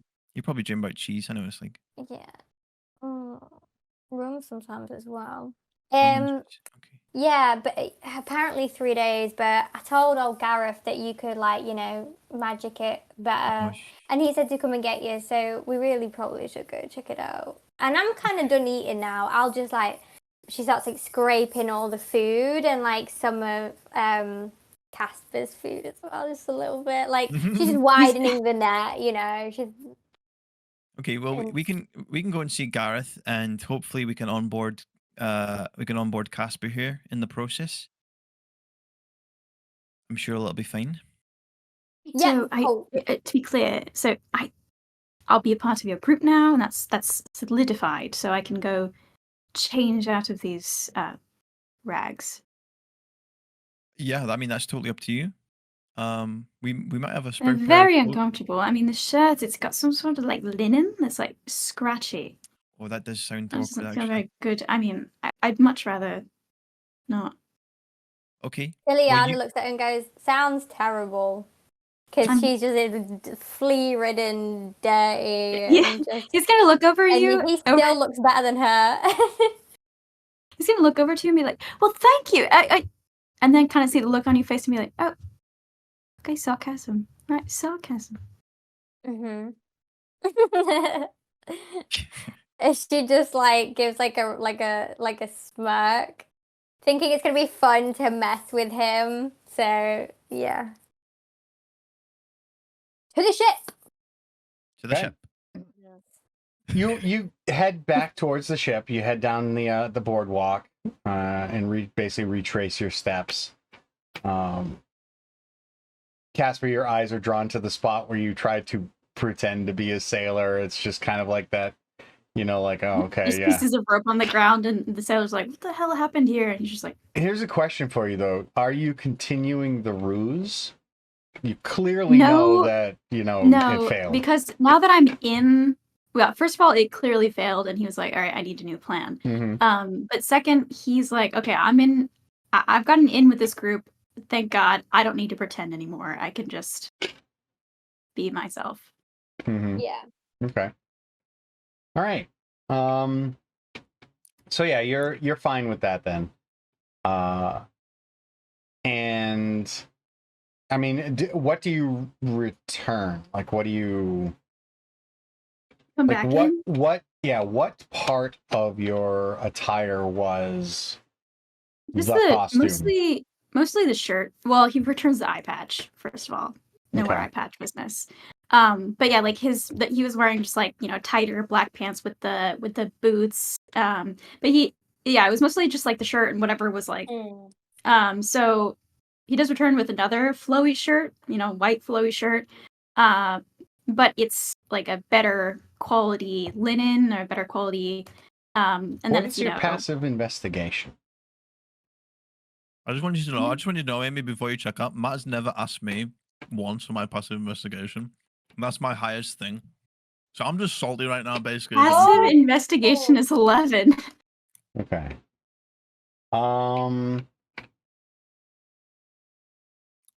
You probably And he's wouldn't also notice. wearing a vest. You wouldn't notice. Yep. So you change your shirt.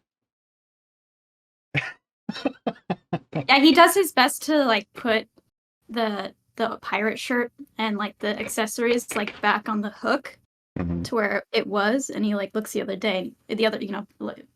and forth, and he's like buttoning up his his nice vest. It's like tailored, and it's got like embellishments of like the night sky, and it's just like very like flamboyant. And he doesn't like it's like his shirt and his vest is like unbuttoned pretty far. So is it a like, vest or more like a doublet? It's more like a doublet. Like there's no sleeves, Right. kind of like this. But it has, like it has like But it the has the shoulder collar. like flares or Yeah. whatever. Yeah, it's definitely very showy. Mhm. But yeah, and then he like finishes getting dressed, and he kind of tries to sneak out of the dressing room area to meet back with everybody. Okay. And Sammy, to be here we go. fair, Here we go. regarding your passive investigation, I generally usually don't have to ask you for your passive stuff because you actively investigate just about True. everything that I say. It's true. So Okay. yeah, That's a good I don't thing, have though. to get passive with you on anything. Oh, let's see if you notice something. Like no, you're actively asking to. I want to check that out. Can I investigate that thing? So you get you beat me to the punch. If you would like, I will make sure to put some weird, obscure things in there that I never actually describe, and then have you make passive investigation checks. No, I'm just being salty. It's fine. I'll deal with it.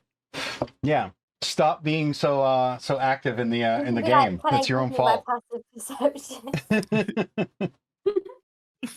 So, Good to investigate though. I feel like we need that in the group though. Ileana would just be like, "Let's go walk straight into it." Right into the bit. Yeah. well, that's She what I wouldn't have made mean. it this far. It's like I don't need Sammy to. I've never had to use Sammy's passive because he's generally always actively investigating something. Mhm. So He got So, them yeah. Vulpini eyes in his head. that's what I mean. That's the other thing is like you're Definitely. actively like, all right, I'm going to warg into Vulpini. I'm sending Vulpini forward to like investigate. So it's no passive about it. You're actively doing it. I would do that That's just to take a dump on someone. I'd be like morph into it and just be like, Of course Well, you would. Yeah. I can see Although- you now no one practicing can because get you mad at know them doing you know that Charlotte can do that, and I could see you like sitting there like you and Captain Rumbum are like in a staring contest, and you're just that. Yeah. trying to get inside Captain Rumbum's head, and he's just Yeah. kind of like sitting there staring at you the entire time. It's like, I'm gonna do it one of these days. I'm gonna walk inside, and then I'm gonna have you run over and When poop it's on so someone. long. Yeah. Yeah, I Um, don't think This is I the don't think time Casper to- I don't think Casper would have seen Volpini. I think Charlotte would have left Volpini with Oz. Okay, that's I fine. was assuming, yeah. That's fine. And Charlotte has actually kind of done that because you've Isn't she had. having a sleepover with Cardea? So again? Oh, that's right. Isn't Volpini at the sleepover with Volpini Cardea? is in with the Yeah. the And he's having slumber a party. sleepover. Oh, yeah, can't disturb that. Yeah, that's right. That is true. True statement. But yeah, you've actually had Volpini pee on things, so I guess that's kind of Yeah, it's the napalm strike, but it's the urine. The Yeah. urine strike. So funny. Oh no. Yeah. Acid rain. So you walk down the boulevard, the boardwalk, and you end up back in the long pier that the wind sprint is currently docked at. You head back down. You can see people milling about. You know, the rest of the crew just going about their business. And you notice the captain is up, you know, on the flying bridge again, just talking to another one of the crew members. And as you go up the gangplank and head onto the ship, they finish their conversation, and the crew member departs, and he turns and he's like, so I see you've returned, my ferile little friend. So, has Charlotte come to Alakazum, the She pinion just looks at him gear? like this. Yes, she has. And she looks Yeah. smug and looks over at her friend Charlotte with extreme what's the word? Like she's sure that she can do it. He matches Charlotte's look, as though, I know you can't do this. She's like, she's gonna do it. Get ready. She's gonna do the thing. He just lowers his head. Charlotte, if you would like to go down below decks and take a look at the pinion gear and I will. I think Alakazam it and fix it. whatever you think you need to do. And then if Okay. you find that you can't Mm-hmm. Alakazam it, would you be so kind as to assist Ileana in talking to the shipwright about getting a replacement part? Yeah, I can absolutely do that, and I will prepare to do that. And who is this? Gesturing Oh. towards Casper. This is a new friend of my me and the girls. They'll be joining they'll be joining us going forward, and I think that inherently means they'll be joining you and us on this voyage into the maelstrom. Yeah, Casper's gonna walk over and, put his hand on Charlotte's shoulder and be like, "That's right, I'm part of the girl gang. Part of the ship, part of the crew." Just like, Right. Well, Ileana's like nose will twitch. as long as you fill him in on the same things that I told you about, my responsibility ends when you leave the ship. So, yep. it's dangerous out there. Do you have any idea what you're getting into? Well, I've heard stories. The Kraken's ass, most likely. But I've also heard that the captain is very good at what he does.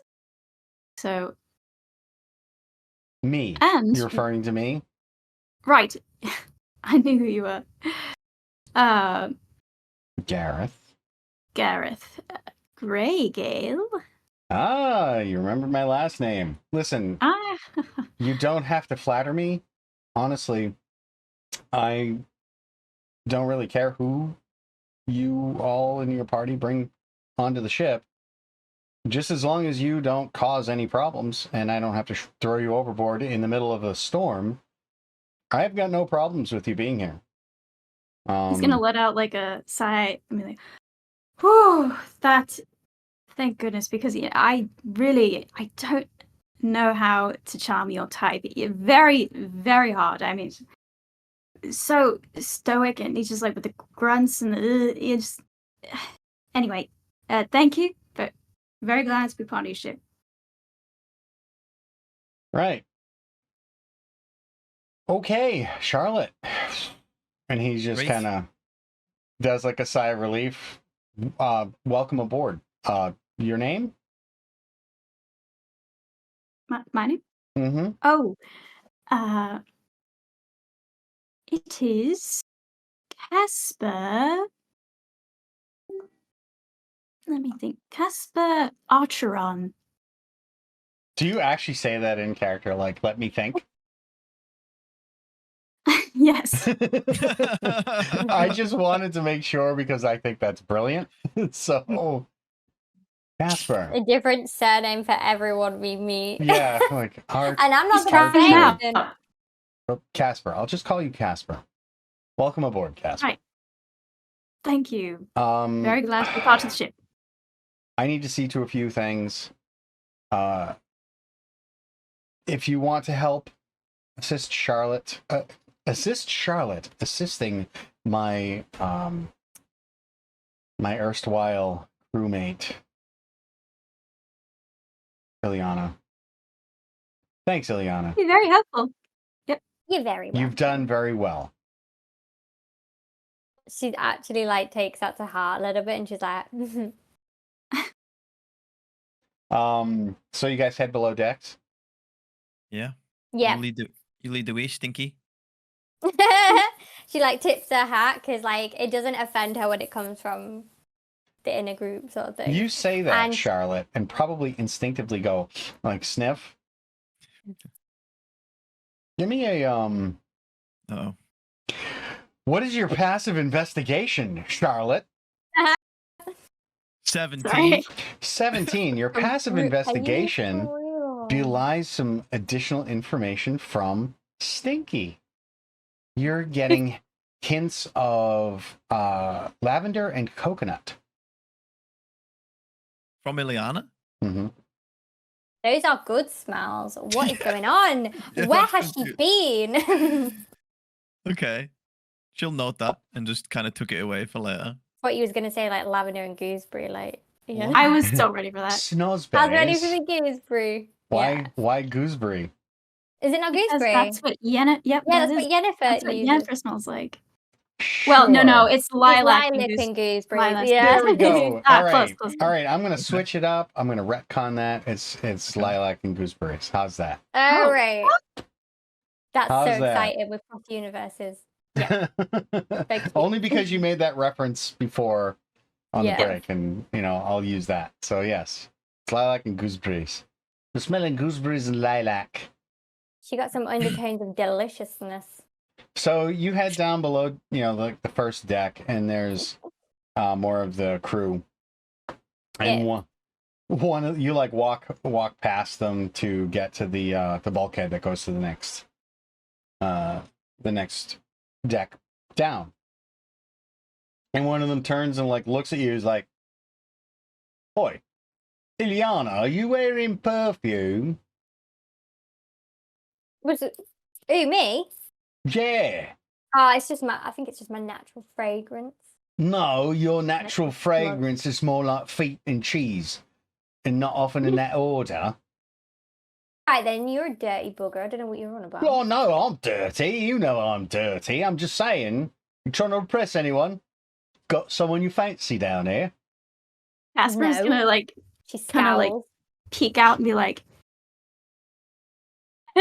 All right, got yourself a little mate, he- huh? then Sharing he's the gonna bunk? walk over and he's gonna lean a little closer to the sailor and be like, I knew she fancied me. Say no more. Might want to get rid of the that smell of like Gouda and old bacon first. If you're gonna, you can't like put one over the other. It doesn't really help, but you know, She nice leans try. forward and she just says, "It dies with me." What? Okay. I'm not Fine. giving up my boot cheese for nobody. She's like Yeah. really protective over her boot loot. I think you hear someone someone else down there. I was like, she keeps it in her boot. Yeah, Casper's She gonna look over there and be shared like, some of that with I me. saw it this morning. She put it in her boot. Rancid, what's going on? And you continue on. But since it was mentioned, you're now starting to smell it. You thought it was somebody Oh. else. Yeah. Like Charlotte. You know, I was Charlotte gonna say always smells Charlotte. nice. She smells like flowers for real. But you realize it is actually And, coming like- from you. Yeah. She's confused by this, and she is not necessarily. She's suspicious. Okay. She doesn't care for like non-pungent smells, so she's suspicious. Well, what is she doing about it? I expect you to be sus. Yeah. I can Can she I can help you. If you investigation check? I can help you if you like. I can maybe get rid of the nice odor or the bad odor, so there's just one going on. If you want that.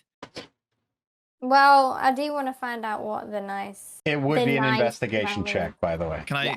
can I give you a once over? Yeah, go ahead. And she like lifts her arms up. Oh no! Oh no! Are you gonna try and And press she the looks at digitate? Charlotte and goes, "I'll take me boots off if you want." Like as a joke. Casper's Wait. gonna just like thinking about what I it ro- would smell like if she took off her boots. I rolled a natural 19 for a 26. To what? To Ooh. investigate? Like, what are you Yeah. doing? Yeah. Also, you know, if you want to You do can that. literally smell the fart before she produces it with that roll. Oh my god.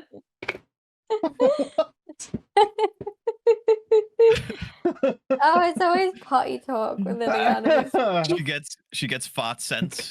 Mm-hmm. I'm Other than so Tremors. glad you're back in this game. Other than Lizzie. I am Tremors. so glad. Predictive Aw. gas. Holy shit. Okay, so Bastards be tinkling. so yeah, you're giving her the once over, you do the investigation, you got a 19. It's definitely coming from one of her boots. Oh, Okay. so it's not her natural odor. Oh, shame. I think you got something in your boot there. You want to maybe take your foot out and have a look inside? Yeah, sure. And she just like squelch, like you hear like a squelch noise as she's like, it comes off smoothly because it's kind of lubed with cheese and just like other, like she's sweated them down so they're like slightly liquefied. Yeah. And she squelch. Okay, Casper's Sorry. definitely like leaning up against the wall, one hand. He's like, oh my god. Yeah. And she hands Charlotte the boot proudly, like it's a newborn baby. Okay. She'll just kind of like take the wand and just kind of place it in the boot and maybe just make like a little light effect just to illuminate a little bit. It's the Let's wand see. starts to rot as it goes in. Oh. Yeah. No, The no. fumes disintegrate it. Just petrified this wooden wand that she's got. Yeah, all of a sudden the wand now does necromantic damage. It does Holy- stink damage. Yeah. Necrotic damage. No, but you Yeah, necrotic. so you illuminate the boot and you can't like so you didn't dump anything out when you took the boot off, right? No, I just took it off. Okay. You can see what looks like a sock stuffed in the toe of the boot, which seems to do two things, and it might be a sock. It's like it's quite manky from this point of view.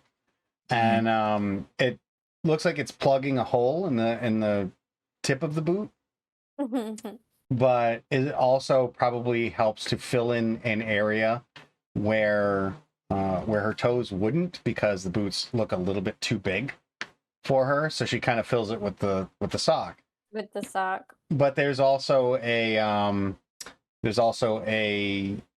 what should we call it? A looks like a wrapped bundle inside the boot as well.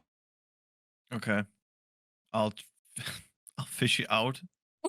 And Good it kind of luck. like right now smells like, the minute after of a bathroom, where it's you have like the poop and fruit kind of combination, like the smell of the good smell is definitely fighting against the normal bad smell. It Yeah, is the pop- struggling in there. You got the pop puree going on. Yeah, the exactly. potpourri. So you pull out the bundle, and it's you recognize it. It is a piece of cheesecloth that's tied closed. Do you put this here? I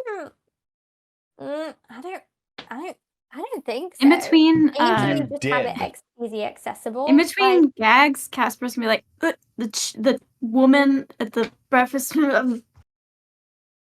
gave it to you. Oh, that's right. Oh. Wait, is this this isn't the cheese I stuffed in the boot though, is it? I think you It's the- assumed it was cheese. Oh. Wait, where's my cheese? She looks at Charlotte just like, I It's- unfortunately can't turn it into cheese for you. That's also out of my pay grade. that was me lunch. She's like, well, open it then. And she's like, actually devastated. She'll open it up. If you haven't took it off her to do it yourself, she'll open it for you. Yeah, You she's too depressed. unwrap it. At this point, the cheesecloth is kind of stained a little bit. But you unwrap it, and it appears to be a brick of soap.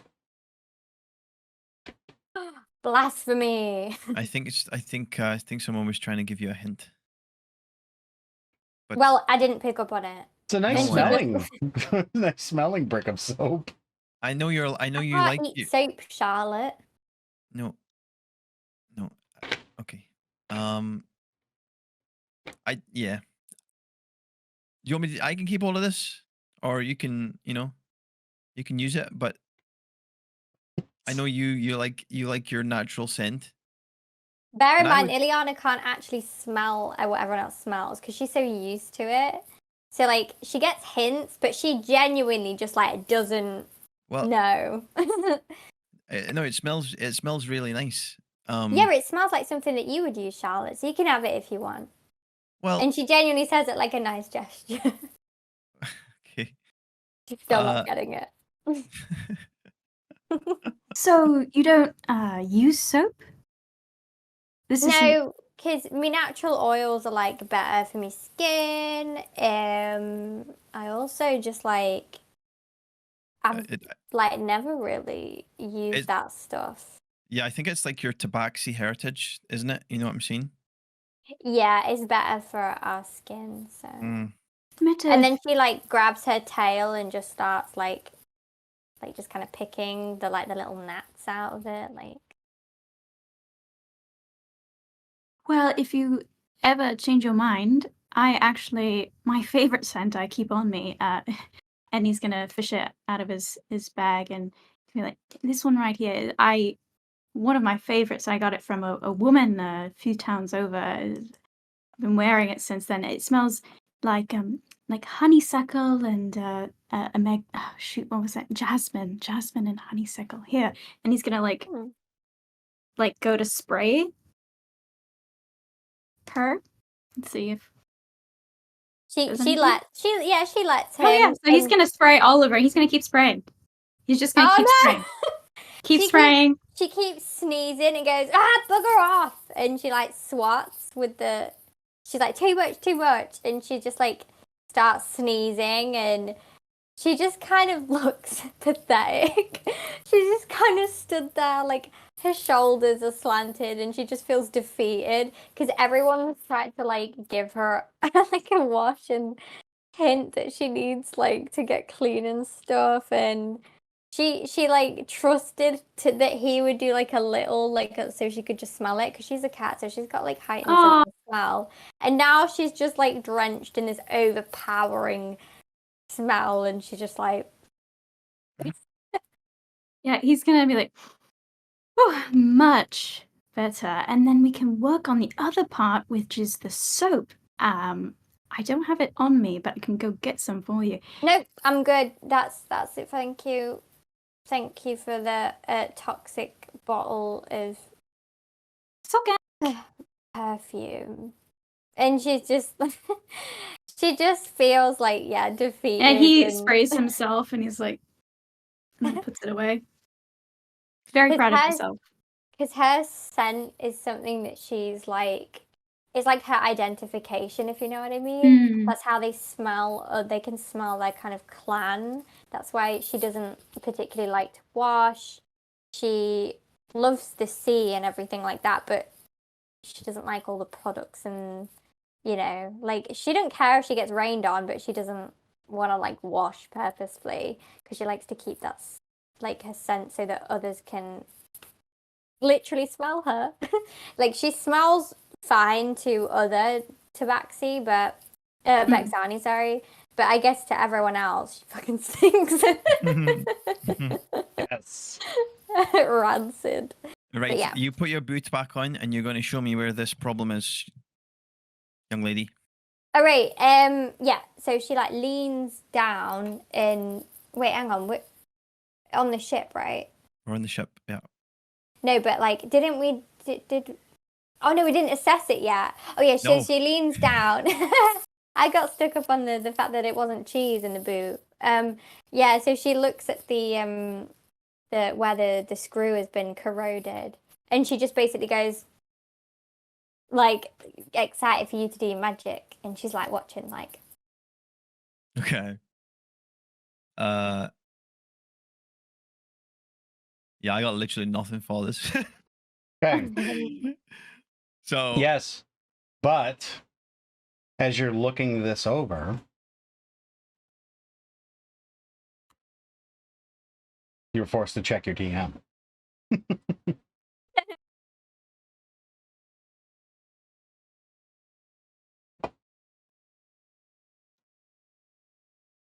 you motherfucker. Oh, bro, sometimes I just wish I was playing more competent characters. Okay, so she gets in close. She's kind of like, Eliana, I'm sure I just don't have, the right spell for this. A fabrication spell might help. Oh, what's that there? You see a kind of gesture towards something. Oh, that looks familiar. Casper, do you mind if me and Ileana just have just a little moment? There's actually something that happened yesterday. It's a bit close to my heart, and I just wanted to I just had a flashback, and I just really want to talk to her about it. And I don't want to dump you on that. I don't want to dump that on you, really so soon. So we're just gonna have a moment, if that's okay. I'll give you a moment. I mean, I'm absolutely fine if you want to dump whatever it is on me. Your heart, your wishes, your dreams. Dump it all over me. That's fine. That sounded wrong. But I'll leave you to talk. But trust, well, trust. yeah. Remember? Yes. No. I'm pretty open book, but it's first day, couple of hours, But we'll work our way there. And she'll just kind of awkwardly kind of scuttle to one side and pull Liliana, and just kind of really quietly. Okay, so there's a little bit of grease there on that gear pin, but I can still see a little bit, and it just sparked a thought in me that same grease, that same material I saw before on Casper's sleeve. I fucking knew he was a dodgy bastard. Why? And she just kind of just like Wait, is wait, a little wait. bit deflated. Okay, nothing rash, nothing rash. We're talking about my trauma right now, apparently. Oh, So go ahead, honey. so I don't know, I don't know what that means. Is Casper the one that sabotaged the ship? I don't know why they would do that. Maybe there's a bit more to it. Maybe someone's framed them. Ileana straight up just doesn't trust. She would be very hard to win over at this point. Because even before this happened, she said to Gareth that she was ready to just line everyone up and like just beat on them until like someone confessed. So she feels very betrayed, but she wants to hold out hope that it's not. So she leaves the rationale to Charlotte and basically says, right, I'm not going to start swinging yet, but No, don't. you give don't. me the nod and I'll get my flamey sword out. I actually do want to see that, to be honest, quite actually, frankly, about that. But no, we shouldn't Today's result in that. day. Oh, okay. No, I hopefully we don't need to fight him. All right then. But I'll be there with you if that's what it comes to. But no, let's take a more subtle approach. And Well, I better leave that to you then, Charlotte. But I'm back up if you need me.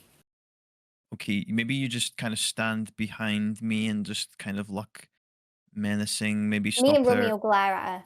maybe stop their Him. ex Okay. maybe stop their exit. Yeah, we can do that, can't we, Rummy? And Rummy just goes. Mhm. So I see. Ileana and Rummy just like slightly slide to the side, like sort of nonsense. It's just playing it cool kind of thing. Not to invoke anything. Yeah, Casper is leaning against the wall, just kind of like strumming on his lyre, like. Before Charlotte kind of turns around, she'll cast minor illusion on herself and create like little kind of tear lines on her face, just to kind of sell it a little bit. FYI, that lyre that she's playing is exceptional. Oh, like it as looks God really- tier. Like there are God, lyres, lyre. meaning the instrument, and then there's The this, instrument? and then there's this one. And then there's this. Yeah. Okay. I felt like Charlotte would kind of turn around, determined to do what she's about to do, and then kind of just be taken aback by that piece of music. I think she would appreciate it. But then try to focus and not get drawn in. Okay. Casper, do you mind if I just? He's gonna pull out a little like handkerchief, and he's gonna just gently dab Charlotte's ears away. Like there. You're all right. That's And then very sweet. tuck it back in. Ileana starts twitching and she's like, "This motherfucker." Can I just quickly see your sleeve again? Do you mind? It's different clothes, but you'd be like, "You'd like to see the sleeve?" And he does like a turn. Oh shit! It is different clothes. Did he throw it away? Yeah, he changed clothes like the same prior. Oh, bugger now. So I think she'd go to do that and be like, "Oh yeah." You also prestidigitated it. No, I didn't. I you was didn't? going to. I was going okay. to, but I didn't. No. Oh, okay.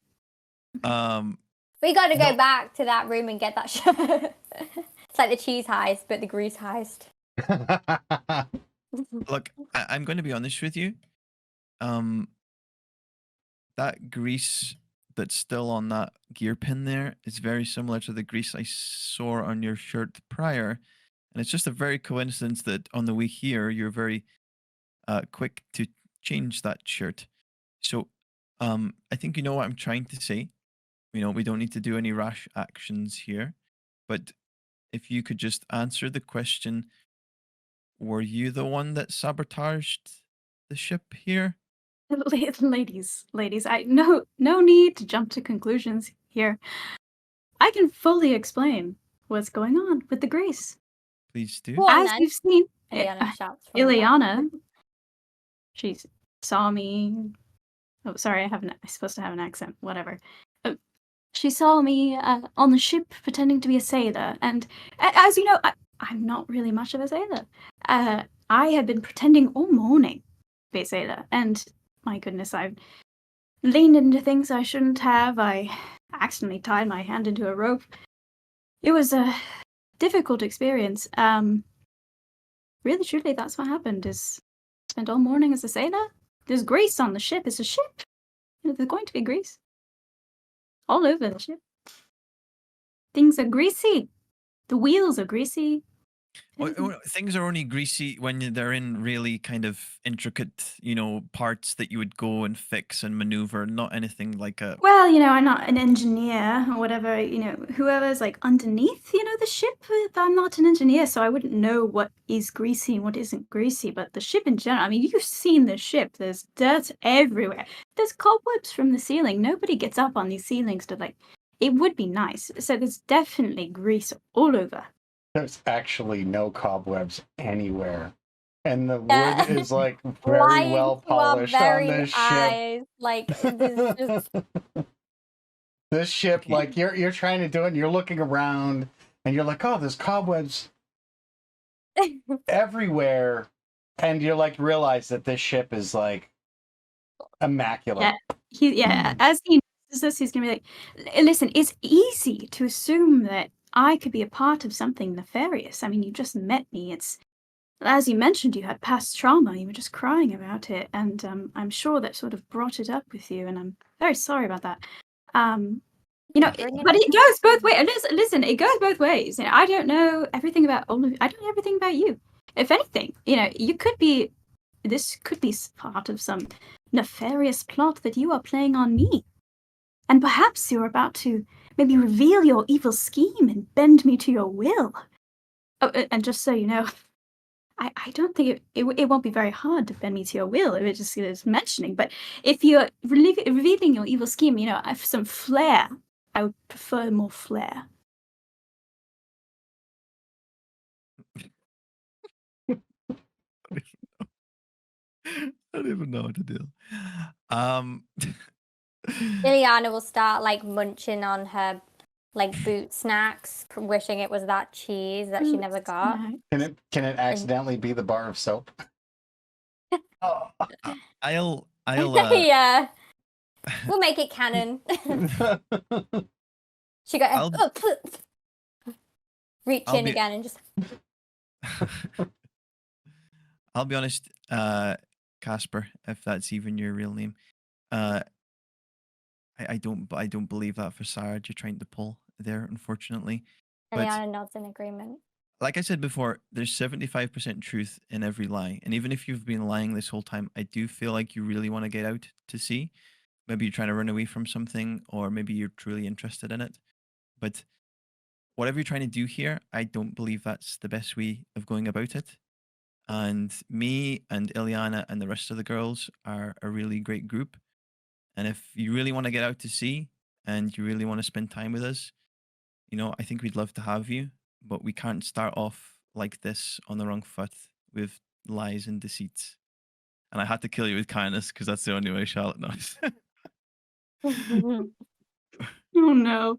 He's gonna just be very pained.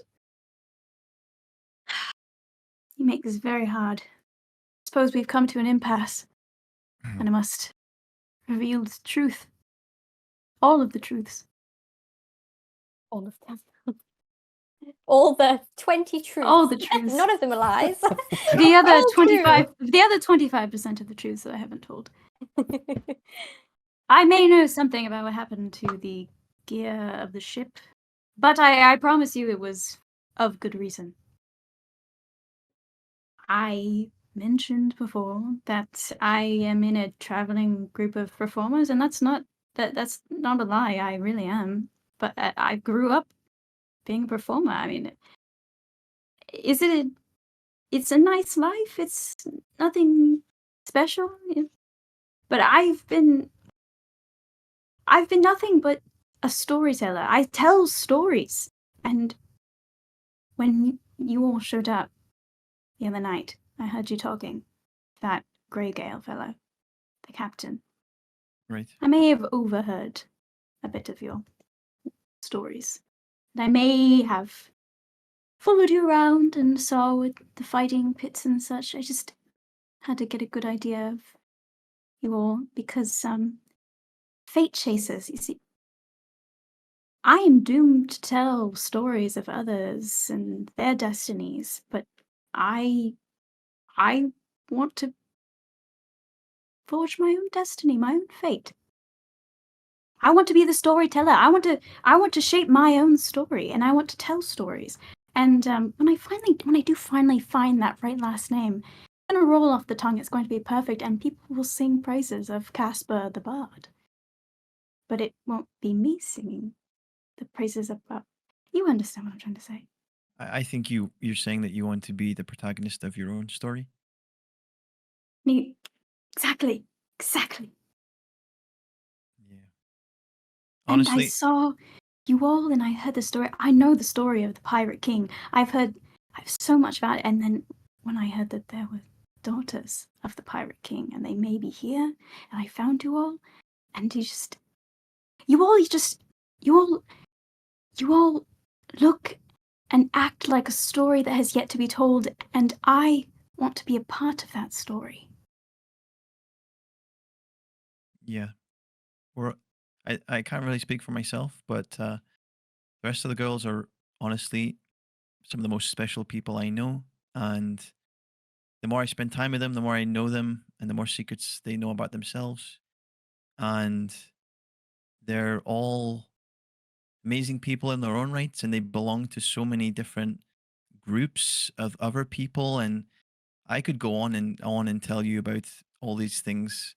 We learned the other day that Ozelia might be in line to the throne of this country, which is just incredible in itself. To be honest,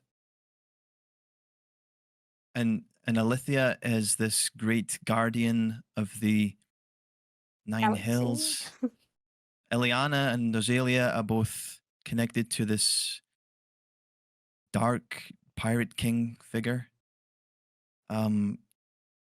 I truly believe that Lady will one day be one of the greatest clerics this land has ever seen.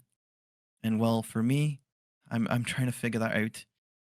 My song is still unwritten, but I hope to one I day can sing help it. you. I'm not much for odes, but I'm pretty good at writing ballads. I've been practicing. Well, And if you are, if you I did see your lyre work there. It's pretty good. if you take me with you, I could write ballads that tell stories of the greatness and the adventures that you've been on. I just need to come on. And well, I can't say we, but I would like to have you on board. We just need to start with, you know, uh, a bit more honesty and forthrightness. That's all. Honesty. Right. Listen, since we're being honest, I don't need to wear an eye patch. See? More honesty, more trust. That's a good start.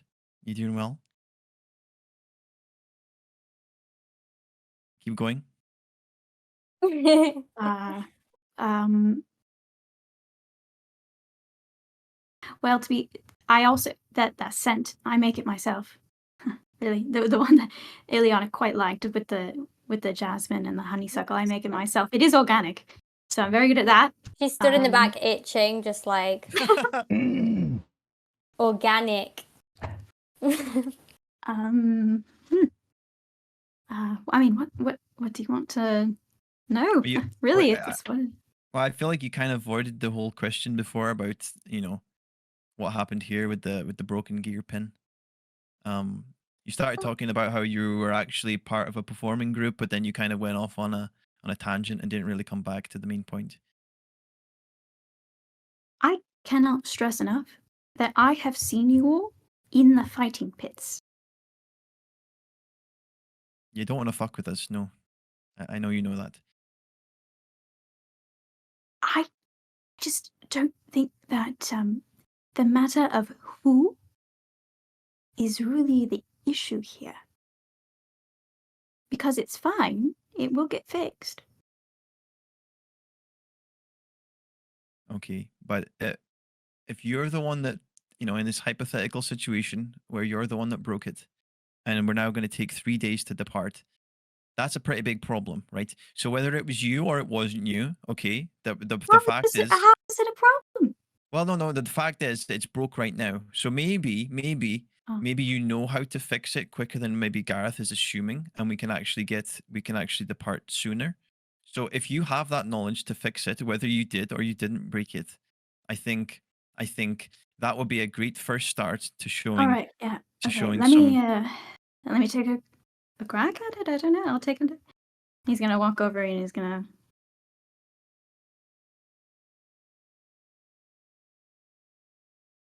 Well, I've done all I can do. You give it the good long stare. Just stared at I'd it. seen that. I mean, it's not much better than what I did, but okay. So just so you did, cause this damage on purpose. What was the reasoning behind that? Why would you want to delay this if you really want to get out there and tell these stories and make your own story? Not saying it was me, but if it was I, and perhaps I heard the night before that you were departing in the morning, and I had yet to come up with a plan of how to get on the ship. Oh, yeah. So the timetable, you see, it was very short. I'm And so piecing it if together. someone wanted to perhaps, pretend to be a sailor, get in with the stabby, scary, punchy group, they might need more time in order to be accepted into the girly gang. I truly wasn't sure. You and very level-headed. To be fair, it was quite easy to get in the group, but I wasn't sure how long it would take. Well, you chose the right member, I think. I So you think have I did too. you have good intuition there. Okay, I'm piecing together the pieces of the puzzle. So basically, you've got what you wanted, but you've kind of delayed proceedings a little bit. It was a desperate act of divine intervention.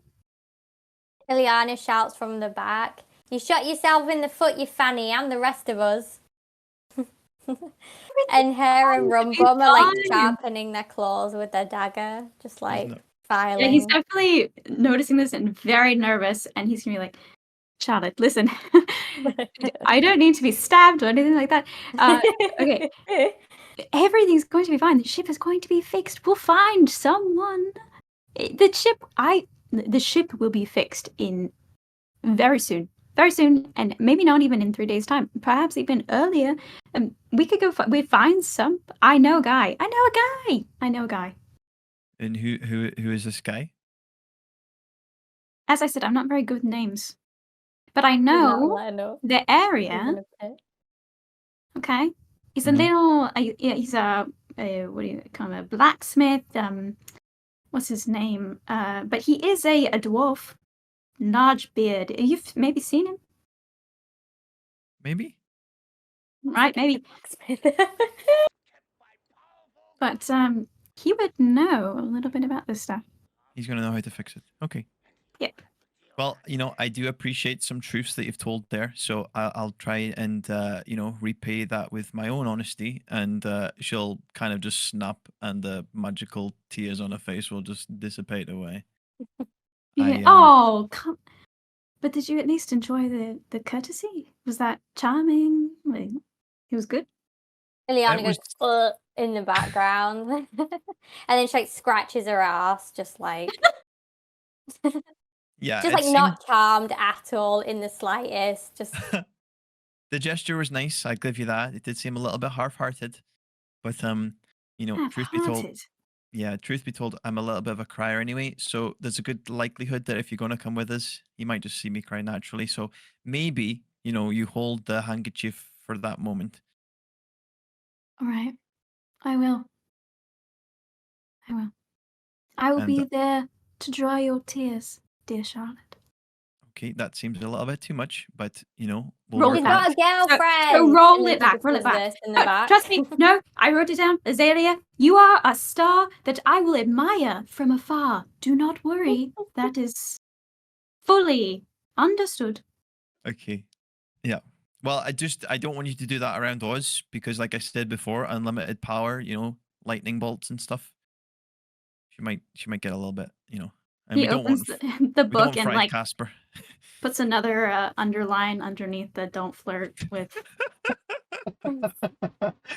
There are plenty of what should I say, available individuals. If you're trying to look for something there, but Oh no, it's just for fun. okay. Right. Well, I won't mention, Gareth, what happened here, but we should get right on it in terms of fixing it.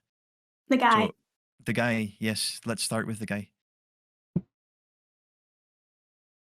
Short guy with Well, I the suppose The beard. dwarf. The bearded dwarf. Dwarf with the beard. Non-specific. Pretty much describes every Typical dwarf blacksmith. everywhere.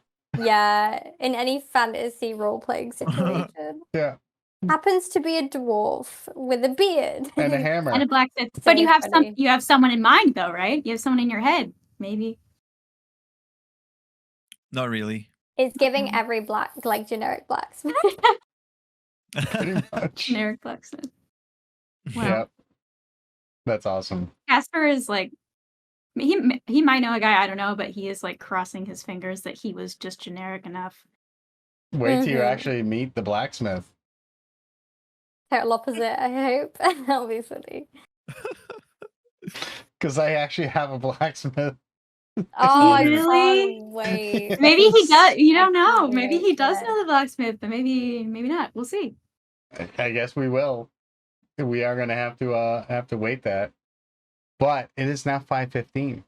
We are 15 minutes over. So I think this is where we're going to leave it for today. Sorry. Bless you. Bless you. 3 times. Bless you. There you go. It's all Oh, 4. wow. She's done. You're on a roll. So You're on a always roll. 3 usually. Sorry. That's because I called it out. It's like, oh, you think only 3? It's like, oh, I got another one. It's like, fuck you. Yeah, I got another. I gotta say, I'm so Thank you. happy to have you back. Yeah. Lizzie, it's just you Thank fanny. you, I mean, girl. just the shit that you say is Oh my is gosh. comedy gold. So yeah, I Thank love it. you. I'm Oh, sure everyone else out there Thanks a loved lot. it too because it's amazing. But I loved the banter that you guys had going on, and once Yeah, again, it was so much fun. Amy, you killed it. So much fun. you know, Yeah. I think even though we had to kind of throw this together, like last minute, I think we pulled it off pretty well. I think it worked well. And your passive investigation and perception like killed you on that one. Yeah, it's okay. It's fine. It worked out the way it needed to anyway. Mhm. Because yes, I put a little spot of that stuff on your sleeve, I didn't even notice. right? That was so Yeah. good. It's exactly right. But it was funny, and I've been like sending messages to Sammy, who has been Yeah. like just kind of taking it and running with it. So I love that. Like when Sammy said that, I totally thought he made that up. I was like, okay, yeah, there's Yeah, it was so special. you can get Yeah. it. That's fine. I prefer I was to like, be clean "Don't too. So start accusing. Well, that was Yeah. that was even better. That was why I was like, it was like because I messaged that I had you. I'm like, oh, what's your passive? And you're like, oh, it's only 11. I'm like, okay, never mind. Meanwhile, Sammy, who never gets to use his passive investigation of 17, definitely noticed it. So Leave me alone. But whoa, Mr. Impy, like coming out of Yes, nowhere, puppies! like last second, Aw. dropping the 5 subs. Thank you very much for supporting the channel. You are Yeah. amazing. Just putting that out there. This is official. You are amazing. But I also made comment that more than a few times, like I'm like getting ready to pass out because Amy, you went into your ASMR voice again. Yeah. Well, because he had to whisper. He had to whisper. But I love that you did it. You just like Yeah. just slid right into it, and you're like, she's like whispering, and I'm just kind of like, so yeah, it was good. It was like, I think it was Mr. Impy, like it was who was it? Thank you, Mr. MP. Somebody else made the comment. It might have been King Charles. Yeah, it was like, put a mic in front of a ASMR artist. They can't help but whisper. King Charles is so on theme for the UK right now, isn't it, as well? King Oh, Charles. Yeah. Because we now obviously have a King Charles instead of Right. the Queen. yeah, that's right. That's That is immediately right. what it reminds me of now. That is very, very true. But yeah, so hopefully we will pick this up. Won't be 2 weeks. any. Yeah, there won't be any next Saturday because I am unavailable. I'm out on Saturday, so there won't be a game next Saturday. But So glad we made this one now. So Yeah. glad. that's why I'm like I need to run something today. Yeah, We had, for sure. it was it couldn't be helped. It's like nobody's fault or anything like that. It's just No, shit yeah. happened, and I just had to kind of struggled, switch gears. Like I wasn't Yeah. prepared to introduce Amy's character today because it was just bare bones at this point, and all we had was like basically the superstructure of your backstory, and we were going to sit down, take some time to actually go through it. So we kind of had to I'm like, hey, Amy, what are you doing today? You pulled it off. I It's wanna play anyway, how though. ready is your character to go? I was like, today? enough. It's fine. Enough. We'll figure it out. So yeah, we pulled it off. I think we did a great job. Amy, you did an amazing job. I was feeding you like details in real time, but I'd feed it to you and you were like, oh, and this, and throwing it out there. So it was pretty good. Yeah. I will fully detail your troop. There's going to be a list. Okay. I'll give you a list of NPCs, who they are and what they did, and and if you have any, basically like what I did with your crew. Right. Except these people will actually be people. So they'll be more than just the name at that point. So if there's any that you want to tie in directly to, the details in your backstory, we can do there's that. Something like, yeah. So I mean, I have more than what I told you, so it's not gonna be. no, too much. I of course you do. Yeah, of course you do. I remember making your last character, Alleria. Yeah. So Yeah. so yeah, we'll get together, we'll work that out, and Charlotte and Ileana will be able to introduce you to the rest of the group. Yeah. The scary punchy ladies. I feel Yeah. privileged because I missed out on Alleria, but I'm like, look who I'm friends with. Like I got in there first, so kiss it. And yeah, I couldn't resist the whole soap thing for Yeah. Ileana. That's actually You kind of were what I hot. thought at first too, that it was soap, but then because it was square, and she was Yeah. like cheese, and I was like, oh my god, block of cheese. I knew she would go for it that way You little because bugger. It's because I entrapment. put it in cheesecloth. Oh, So yes, I knew that Lizzie would automatically assume that it was a block of cheese. So that's what I'm going to eat later. And I definitely called you sus on the comment. It's like, all right, well, we're done eating. Let's go. I'm like, that's a lie. You're never done eating. You We're always done get officially food. eating at the table, but I'm snacking on the way. Right. Yes, Ileana has a stomach of holding and can just continuously eat. So yeah. But so next week there won't be a game. Friday's game, the Pirates of the Glass Sea, is obviously going through a big cast change. So we are shooting for that to be the 14th as we onboard new people. So the first game back for the Pirates of the Glass Sea campaign will be the 14th. So July 14th, it will be the first time back, because I have 3 and potentially 4 people that I'm going to be working with to bring on board. Very cool. So yeah, there's I'm already working with 3 of them, and once we get all that settled and set up, Do we know them? You don't personally know them, but they are Oh. personal friends of Visenia's, and I have met and hung out with them for a little bit Very since then, cool. and Yeah. they're awesome. So they've That's been awesome. exciting. And one of them is Chibi from Monday. Chibi's going to also be Chibi! playing on Monday. I mean, Yeah. on Fridays. So, so yeah, we're gonna have That's very fun. new people to bring on board, and I think I'm not gonna say definitely yes, but it looks like we might our final person will be someone that Julissa is bringing on board. So I have not met this person yet, but that's what we're going for. And then we have a couple people that will be joining us on the Monday game as well. And I have some feelers out for a 6th for the Wednesday game. So yes, casts change. Ours is going through a shift, and yeah, all the games will be back up ASAP. So yeah, we definitely have people to fill the seats.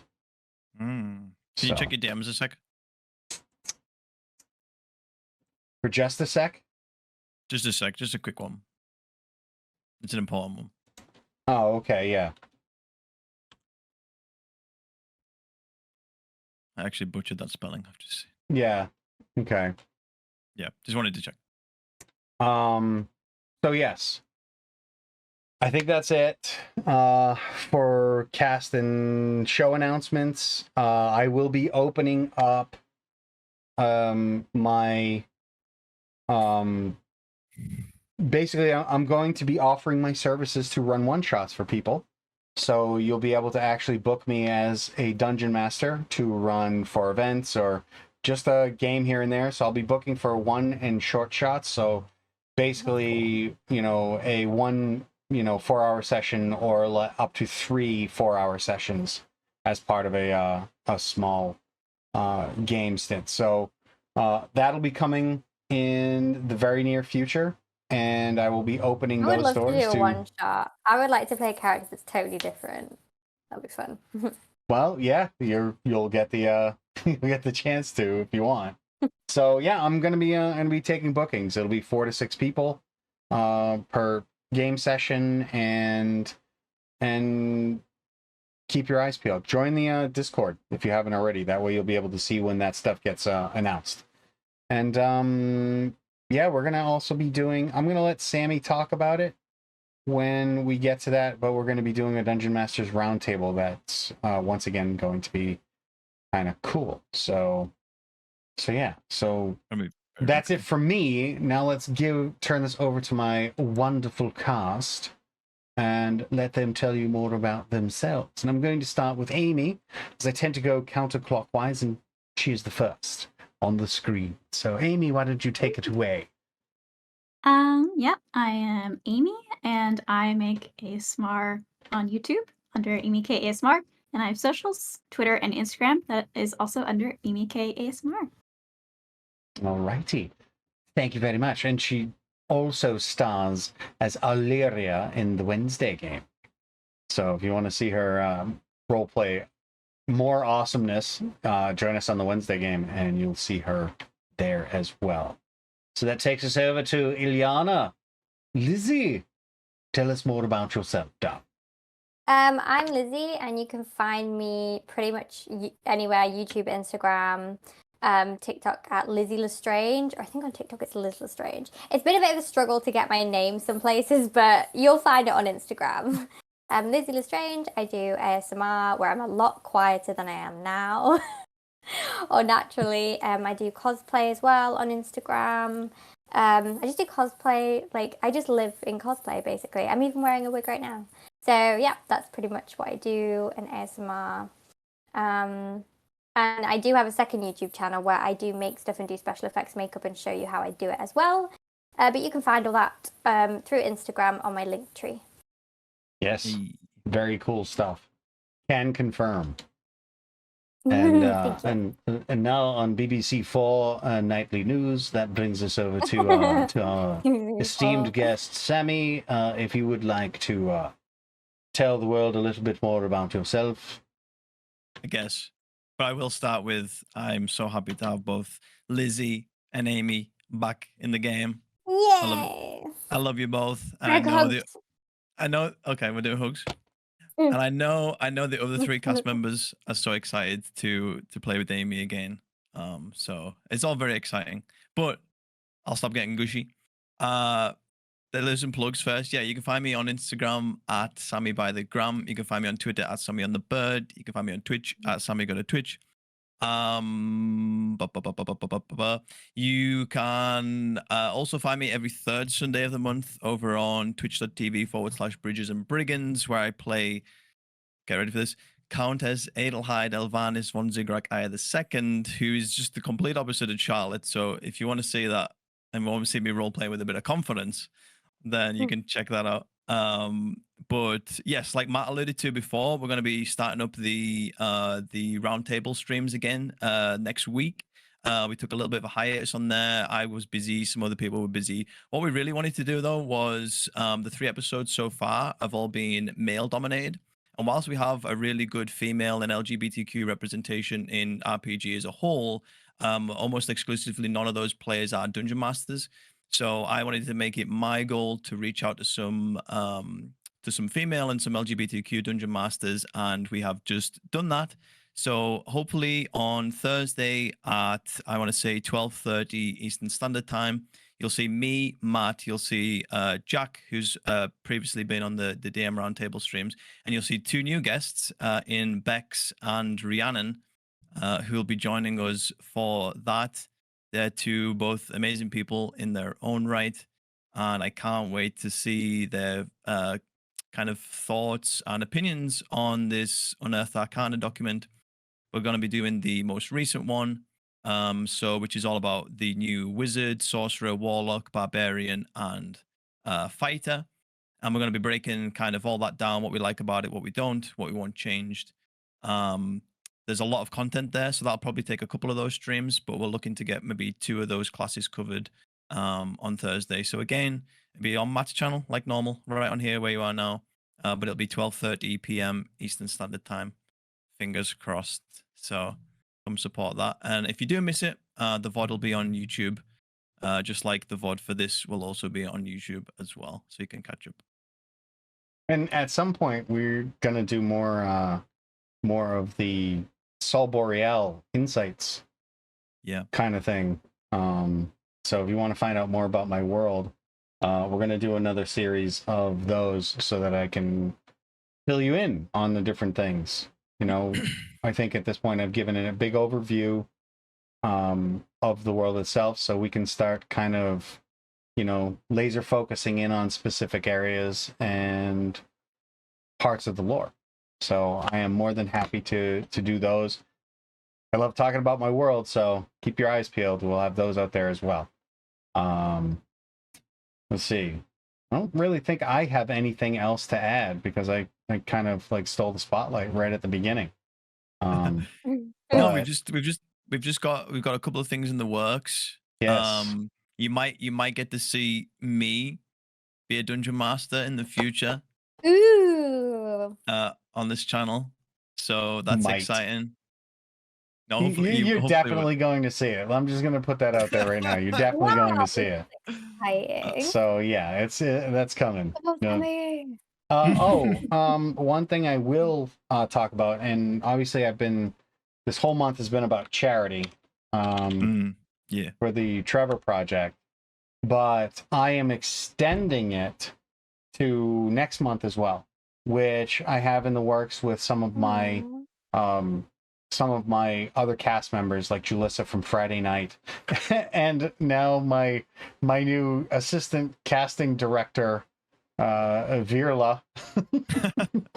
She has a bunch of ideas of things to do as well, so we're gonna go over that stuff, and I'm gonna do some special events for next month. But we're gonna extend the charity beyond. It's gonna be called Beyond Pride, because let's face it, Ooh. you know, it doesn't feel right just being like, okay, I'm going to do a charity event for Pride, especially when the bullshit that's going on right now involving the LGBTQ plus community is going to last way beyond June. So Yeah.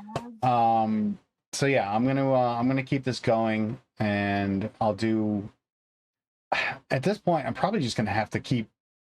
It's gonna just become a permanent fixture on my stream where, you know, maybe I'll start setting like monthly goals to constantly just have the charity sitting there, because you know they're really gonna need some help.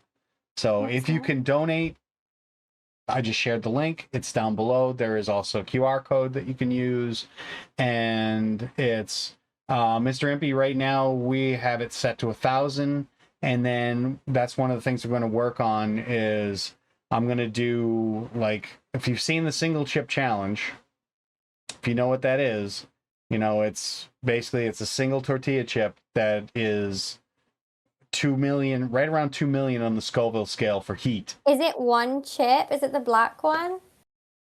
Oh god.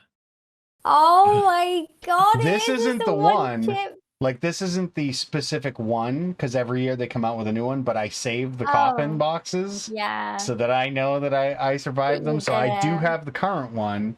I already have it, and it's ready to It's like a go. nuke in my stomach. And, you know, I've done it, you know, last year I did it for the charity for Project Hope, Yeah. surrounding the bullshit that's going on in Ukraine. And we ended up, what was it? I think it was like 4240 or 4210 or something like that. $4,210 we raised for that one. Oh, that's incredible. That's Yeah. crazy. Yeah, Mm. so That's that went crazy, really yeah. well. So this time we're gonna do kind of a stretch goals thing. So if I hit the thing, I'll do the one chip challenge. I'll do it online, and then we're gonna do stretch goals thereafter, and up to and including. And this is Virla's idea. I don't know if Virla is still in chat because she's sick right now, and she should be laying down. But Virla had an idea of doing a battle royale of all the characters. That is so fun. So she wants, just because she wants to see that happen. But some of the things that I'll be doing is I'll be putting up like a, you know, like a one shot for people, like, you know, stuff like that. And yeah, we're gonna work this out so that it's gonna be like a stretch goal situation. So keep posted, get on the Discord, and you'll be able to keep you know, keep abreast of whatever is coming down the pipeline. But for now, on behalf of BBC4 Nightly News, I'm going to bid you all a fine and happy good evening, and thank you for watching once again.